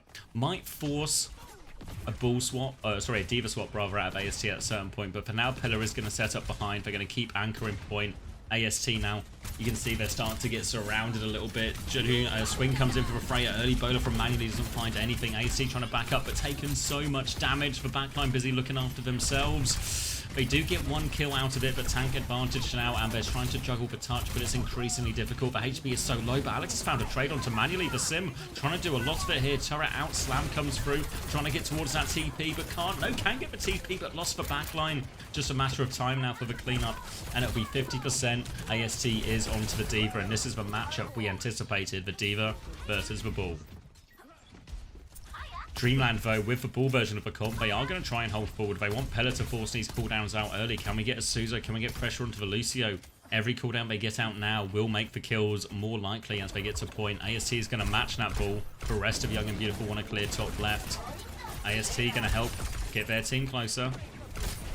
Pella flying into the back right now. Juice is going to move away from that one. Comes through. Window in the back. Kitsune rushes very far away. And ASC is D-Megs going to try and mark that window. Now lots of pressure onto Juice. The ball swing comes through, but no tank available. They need Juice to do a lot here. They need Alex to do a lot. The recontest can come in from Talisman right now. Pulse Bomb is out, but the beat goes through from Neptune. Narwhal doesn't quite have it yet. Pressure onto Narwhal. Has the much later beat, but Hanbei dies first. Can Narwhal find the timing? No, Juice can kill everyone. The Juice is loose. Unbelievable. No tank, no problem. Young and Beautiful get the flip. And this is a huge fight swing here. The fact that the beat went off for Neptune, the fact that they did it with no tank. ASC is now back, stabilized on point. They have the mines to force point. Pella's going to drop nose over it, looks for the slam. Doesn't find anything with the slam, but when AST and Alex can clear a bit of those mines. Trying to look for a boop in, and ASC is going to take so much damage from that. Cleanse has been forced. Be available for Narwhal if they want to keep pushing, but they've got the flip already, Dreamland. They don't need to overinvest. Onus on Young and Beautiful to make something happen, but only a pulse bomb with which to do it. They're trying to help Alex out, but Alex gets traded. And now, oh, Neptune is very much, yeah, Neptune is stuck in, and this is going to have to be a reset. They're going to have to play retake, and Narwhal, most importantly, doesn't have to use that beat. The Mines did everything. The boop was good from Pella. Late kill onto Icy Sniper, a late T-Mech as well. Oh, this is going to be last fight. Needs to go swap in spawn here. They're all going to go back in spawn, staying together for moral support. Kitsune Rush nearly available for Icy. Need to get this ball out of the way first, but they also need to worry about this touch. Tracer holding aggressively. Alex is just going to ignore all of this. Play for the touch, play for the flip. Dreamland are going to beat aggressively in spawn, try and take the 5v4. Icy has the Kitsune Rush. They try and kite, they try and survive. Neptune's going to die. The flip is going through behind, though. They're trying to come back for it now. Alex is going to give a little bit of space. Overtime has been forced. ASC is going to get D-Mexed early, and this is going to be very difficult for him now. Coming back, Bowler comes out. Alex has died, and that's just the end of the touch there. And Dreamland play it perfectly. They fight forward to create the 5v4, but they also manage to deny the flip, deny the touch, manage the battle on both fronts, and they take the early lead. Am I tired, you asked Diego? Yes. Yes. Yeah. I mean, it's getting to the point now where I'm almost just, I've sort of slept through the circadian rhythm, and I'm just coming out the other side. I'm getting like a false upswing.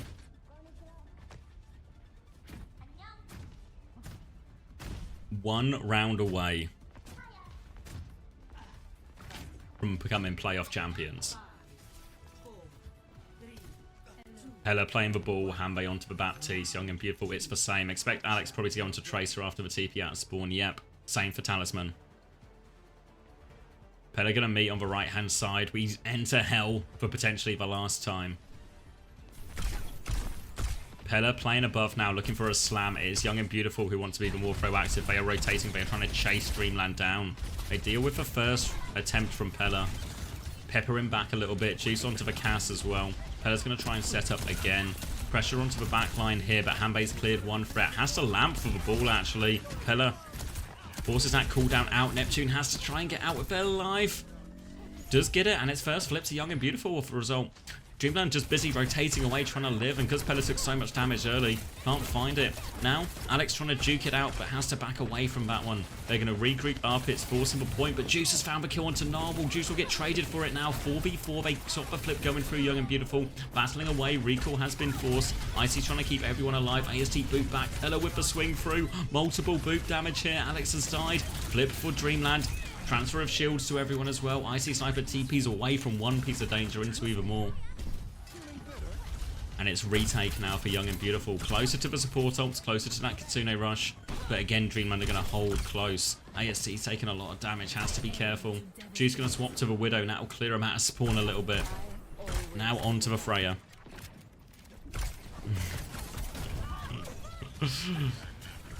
Suzu forced early. Neptune in a spot above her here as Pella's going to keep trying to push that one. Can't quite find the lineup they want. Goes back round towards point. Playing for the engage, Kitsune rush on point, slam comes through, decent connection, pressure onto Juice who tries to get away, so much pressure onto Juice, but Pocket is coming through and Juice battles away. AST finds for kills, mines to try and hang on to the point for Pella, but they're already 3 down. These mines can just be cleared.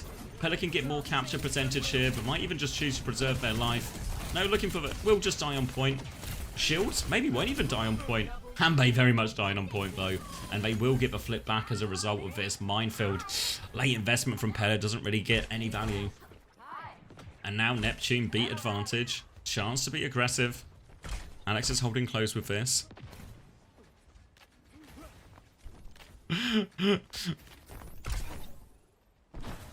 The ancient court was so long ago.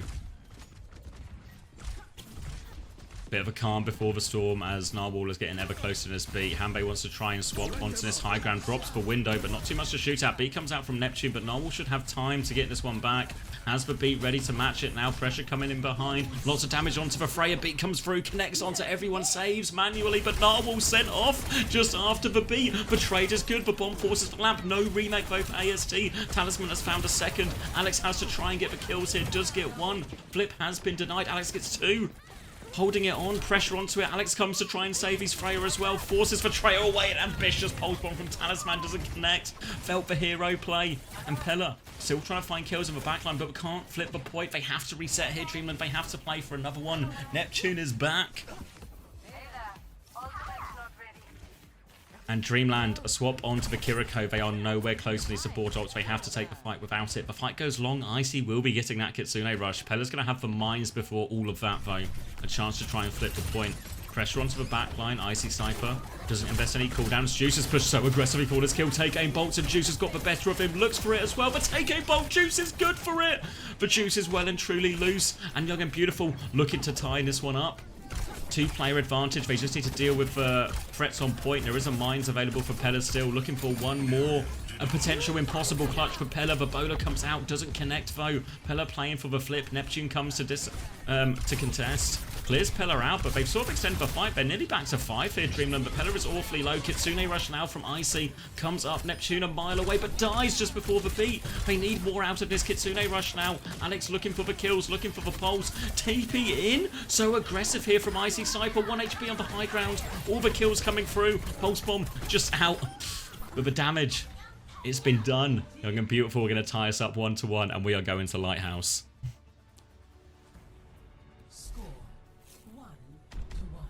Juice, so bold with these plays. You always talk about these big, high-pressure situations, map 7s, for titles. To win FACEIT Masters, you need to play to win, not to play to avoid losing. And Juice is playing to win. Some of these duels they're taking are so aggressive. Obviously, the nature of D.Va versus Ball is it's a lot easier to maybe sort of get someone at 2v1 setup with your D.Va pressuring as well. But a lot of the time here, it feels like Young and Beautiful are just playing aggression in multiple areas. You know, Alex goes, AST goes, and Juice just takes a really aggressive swing timing. And it's working for him. Now, Lighthouse, all the marbles. Bap, Brig is the choice here for Dreamland. Tracer swaps after the TP. Pella's going to go get up above, nice and early behind, onto the rooftops, looking for that slam. Juice wants to swing out to the left-hand side. They avoid the first slam, but all of Dreamland have taken the position onto the high ground here. Pella's still behind, looking for an engage, but they're playing in that room. Instead, going to go for the Tracer. Slam comes through, and Alex gets crushed on that one. AST taking so much damage. Might just be a quick reset here. Not a great start for Young and Beautiful at all. They're looking for more trades. Boop onto the slam means no more follow-up damage. But the first flip, high value. Now Dreamland, they can play. They can slow it down. Pella playing to harass. No meaningful ult charge on either side. AST is going to try and come over to point. Again, can play to force point in some of these situations, but AST having such a hard time getting in, taking so much of this damage. Difficult to clear Pella now. Neptune's going to try and force to point, but it's a dangerous cross. But Young and Beautiful, they've made it for now. A lot of damage onto Juice and AST, but they need to come and contest point here. The ball needs to come through. Tracer's going to get the first touch. Trying to play onto it manually still with this high ground position, but they've lost hand base somehow. ASC flies out to try and get the Mega. Kiriko alone on point. TP's away for now. Young and Beautiful trying to collapse. ASC finds that kill, and they will give a flip. No trades, no DMEC, nothing like that. And Young and Beautiful back in control. Double support ult really close. Dreamland don't have it yet. And you look at these support ults here. Window and Rally versus Kitsune and Beat. But Kitsune and Beat should get more value in these situations.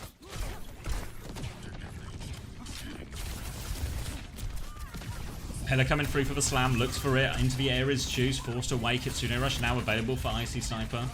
Ball's going to reset onto the high ground. They are on point now. Slam into the backline. Kitsune Rush comes through. Neptune is 99%, so close to the beat. Has the beat now, but still low on HP. Suzu comes out, goes for beat, does get the beat. It was a scary beat, but this is double support on. No kills yet so far for Young and Beautiful. Pella's about to drop the mines onto point. The labs are there. Neptune takes one of them, but Icy Sniper finds the kill. AST still zoning the backline, comes back to contest. Moving back here comes for Rally though. AST though, just looking at that Brig, able to ignore it for now. Keeps the point contested, and so much damage onto Narwhal. 1 HP, they dive in for the kill. The boop is good. See you later. Rally jacks off the map, and they're looking good for Behold. Trying to fight for Freya as well. So far away. Pella's going to reset off that one as well. Little wave for AST, and Young and Beautiful fingertips away from the trophy right now. There is no actual trophy, but the metaphorical trophy they are fingertips away from. Window coming back for Hanbei. Pulse bomb for Talisman. Pair of bombs for Young and Beautiful. They are so close right now. Brig is separated. Narwhal's in trouble. Pulse bomb onto the shield. Lamp comes out. Slam through. So much Hanbei is purring it all. Window defensively. They are solo. Juice gets 2. Icy Sniper gets 2. But the flip has gone through. Pella has got the point. They fight forward, but they won't get the reward they were hoping for here. Young and Beautiful. They felt like that was last fight. They have to come back and get the flip. Pella is contesting as long as possible, getting every last percent. They will flip it back. And again, fingertips on the trophy for Young and Beautiful. Only a pulse bomb coming back. Kiri Lucio now in play for Dreamland, just taking the mirror. But look how much closer the support ults are. The longer the fight goes, the more winnable it should be for Young and Beautiful. Pella coming through onto the high ground. Look at Juice hiding with this bowler, playing to win the game. Looking for it, takes the duel. Bowler comes out, doesn't connect though. Bit of pressure. Pella has killed both backliners. How on earth has Pella created this miracle? Juice will get the trade, but the boop sends him off. And Pella has done it. Pella has brought them back, but Alex is still finding trades, but not out of it yet. AST is going to drop the self-destruct, hiding in the corner, playing for remake. Denied by Pella manually. They're going to get themselves back on point right now. And Dreamland, they still have a hope. They still have eyes on this stream. Pella has the mines for the point. Pulse bomb bowler available as well. Young and Beautiful so close in his double support ult. Neptune died so often, close to beat or with beat, but they need the support ults here. Young and Beautiful, they only have one chance at this retake. They need to get both of these up. Alex is going to make a move towards point. Slam comes through from Pella.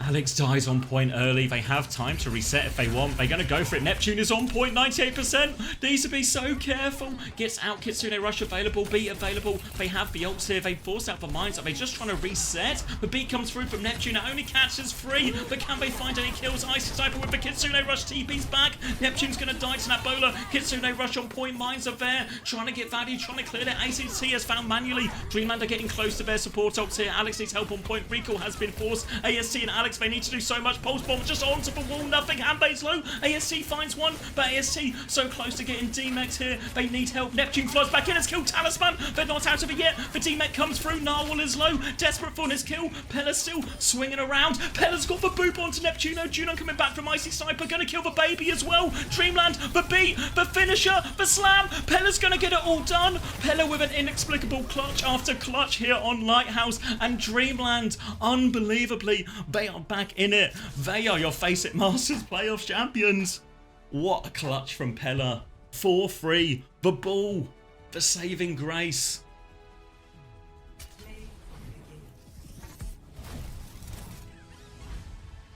No way. Is this for 2k? How does Pella find this? The slam comes in. Kills Neptuno. And then the boop. This was the match-winning moment here from Pella. I know there was a fight after that and everyone got to beats and it was like a really ugly last fight with Alex dying early for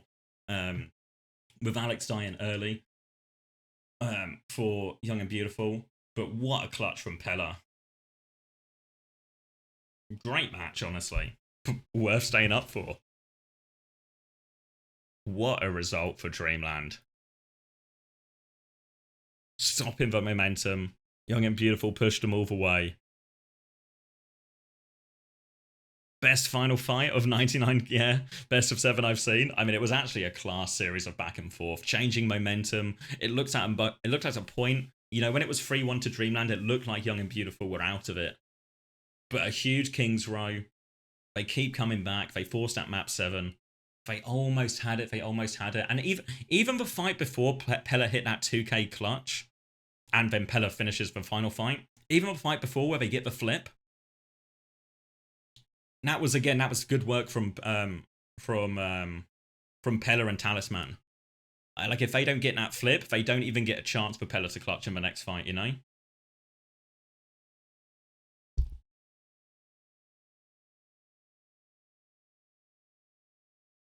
How do we boot Kiri off the map? I don't know. Maybe there was no TP target because a lot of them were going forward. No idea. But the result is the result. Ooh. And that is Dreamland winning. Map 7.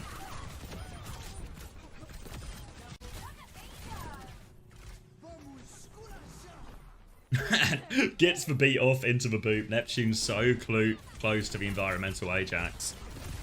I mean, a series in this tight, so many moments, right? I can go one way, then the other, everything like that.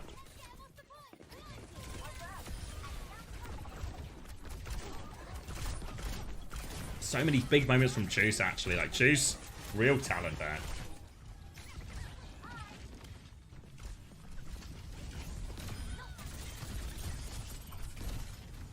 Which team was up 3-1? Dreamland were up 3-1 earlier in the series. And it looked like, you know, it was slipping away from Young and Beautiful. Then Young and Beautiful had, like, an impeccable King's Row. Really good Gibraltar.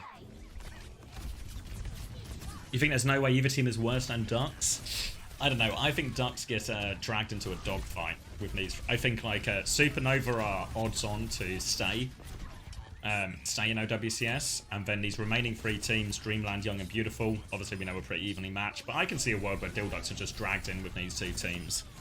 Maybe if you ask PDK, he'll tell you differently, but I think Ducks will get dragged into this. Stats from that final map.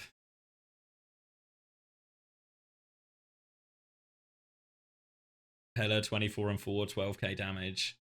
Yeah. Easy for the Ducks, people are saying. Dreamland 2 clean. I mean, yeah, well, hell of a series, right? Which area do you think is the most fun this season? I think EMEA has actually been the... is that true? I feel like EMEA has actually been really entertaining with like tier, especially stage 2. It feels like it's a lot harder to predict who the actual top team is. There's like a sort of three-way odd tie. I feel like North America has been it's had its close moments, but EMEA I think has been more consistently entertaining. I mean, to be fair, maybe I'm really erasing Korea a little bit here because stage 2 Korea was mega with like T1 and Crazy Raccoon. For the interview, and here he is, the man himself. Narwhal, I gotta ask, how are you feeling? You are the winner. Yeah, I think I'm actually underrated Korea. It feels amazing. The adrenaline is like pumping through my veins right now. Like you got to stay locked in every map, like regardless of how you're feeling. And at the end, after it's done, it all comes out. So it feels great. I mean, we can see even that last fight too, as close as it was, like it was a push towards the very end, and this was a pretty long day of competition for Dreamland as well. Like, how was that kind of keeping up the energy? What was done to make sure you could stay locked in for all 11 of these maps you had to play? Yeah, it's a grind. Probably like Gibraltar around there. I noticed like fight plans were started to lag. Like, we weren't at our top game. I think fatigue finally started to set in. So going into final map is just having to tell team, just lock in, one more map, let it all out here, and then we're good. So yeah, going into map 7, you're up 3-1. You dropped 2 in a row. Watch point. We were even saying it here. It felt like a map that you guys were going to win, and they, pulled up with a really good counter comp. What was the message going into that decisive map 7? I mean, obviously, like I said it first after the first map, we haven't won a call, and I'm just gonna say I'm confident in our abilities. Like, I don't care if we haven't won a single one. We've practiced our comp. They've banned everything we thought could possibly ruin our comp. So going into it, we were very confident into the last map. And you were kind of like a later addition to this team, right? Crota leaves, you join in end of May after a few weeks had already kind of gone by in the season. How does it feel? And you've been around for a very long time in this scene, whether it be community tournaments, the old days of open division. How does it feel to win this kind of game, to win a Masters championship and with promotion relegation on the horizon? I mean, it feels amazing. I've been around since 2020 and finally having a chance to play with the big dogs at OWCS. That feels amazing because last season I was 8th in Masters, and now I got picked up by these guys, given an amazing chance, and now we have a chance at OWCS. So it feels amazing. This is just the path to pro that I've always imagined, and I'm glad it's finally happening. And I think that too, because you've been on this kind of path to pro grind for almost 5 years at this point. Like, that, first of all, that's insane. But you're also like a pinnacle example of imagine being on a path for 5 years in Overwatch for this team, and like especially for you being on the squad as a newer addition. Like, I can only imagine like how that actually felt to get to that point finally. And I'm kind of curious from you, like, now that you've made it, you won the FACEIT Masters division, you got a spot in the promotion relegation tournament. Like, how are we feeling with that coming up, like literally just in the next couple of weeks? Yeah, I mean, we made it, but the grind has just started. So we still got a week of grinding. I love my team. I think they're ready for the grind, and I'm excited for next weekend.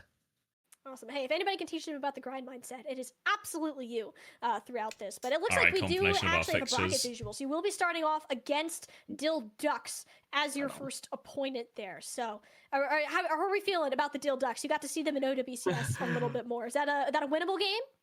Yeah, I think so. I'm pretty confident going into that. Yeah? All right. I like it. I like it. How do you feel you stack up? Obviously, Supernova at least had a decent end to OWCS Stage 2, not able to get out of the bottom 2, though. How are the vibes feeling, especially considering, there is a chance that you go against Young and Beautiful again for a potential OWCS deciding match? In scrims, Dreamland has always kind of been the big brother for us, so if we can punch up, that feels amazing. Young and Beautiful, I thought we were just the better team, but these guys have shown the past few days they can really match up with us. So it'll be interesting. It'll be fun to play and fun to watch for everyone. We get another map 5 banger for a decider. I mean, that'd be kind of insane, honestly. We'll look forward to that next week, but that is a next week thing. So for now, though, I do want to get back to you and your success here today. I can only imagine how exciting this is, and I know you want to get back to your team and kind of celebrate, talk the Silvers. There's a lot that needs to be said for that, but I also want to give you the floor for a minute. Do you any shout outs, words that you want to say to the people about Dreamland's success? Just I love my team. I love how they give me a chance. Vision has been an amazing coach for us. I've definitely leveled up as a player since he's helped. Lep's helped me quite a bit. So I've gotten a lot of support from a lot of different people, and it's been very nice. My teammates have always been here. They treat me as an equal, even though I've come up from like middle, lower tier 3. So it's nice having a home to feel like welcome. Yeah. Just shout out my team. Shout out to Tim. It's the people that get you here. Not And it's today, so great to hear that Swaggy. you've Not formed this today. connection with them in just the couple weeks that this tournament has come off. And I know that us, the casters, and of course the viewers are very excited to see where you and Dreamland continue on in our promotion relegation tournament. Narwhal, thank you so much for joining us for a post-game interview. We'll let you get back to your team, pop the champagne bottle, and then we will go ahead and see you in the tournament again next week. Thank you guys. All right. Let's do it. Let's end it. Let's end it. The stream, that is. The stream.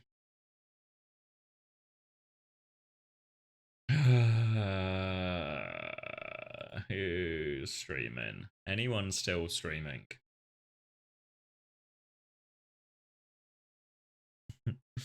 Appreciate it, guys. Sorry, I feel like if anything, I ramped up towards the end here, but I feel like I was so low energy, especially yesterday.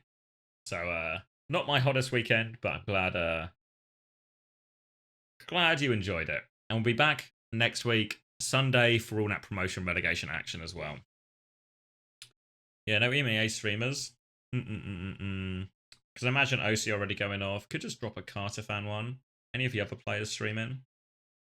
Oh, wait. I'll send you to Sunshine Bread.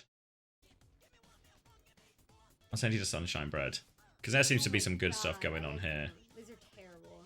I like them so much. This is so bad. Yuck. What a fun Yeah, game. alright. Yes. Alright. Good night, everyone. GG's for today. I'll send you over to Sunshine Bread. And I'll see you in the week. Good night, everyone. Have a good one. Get some rest. Get some sleep.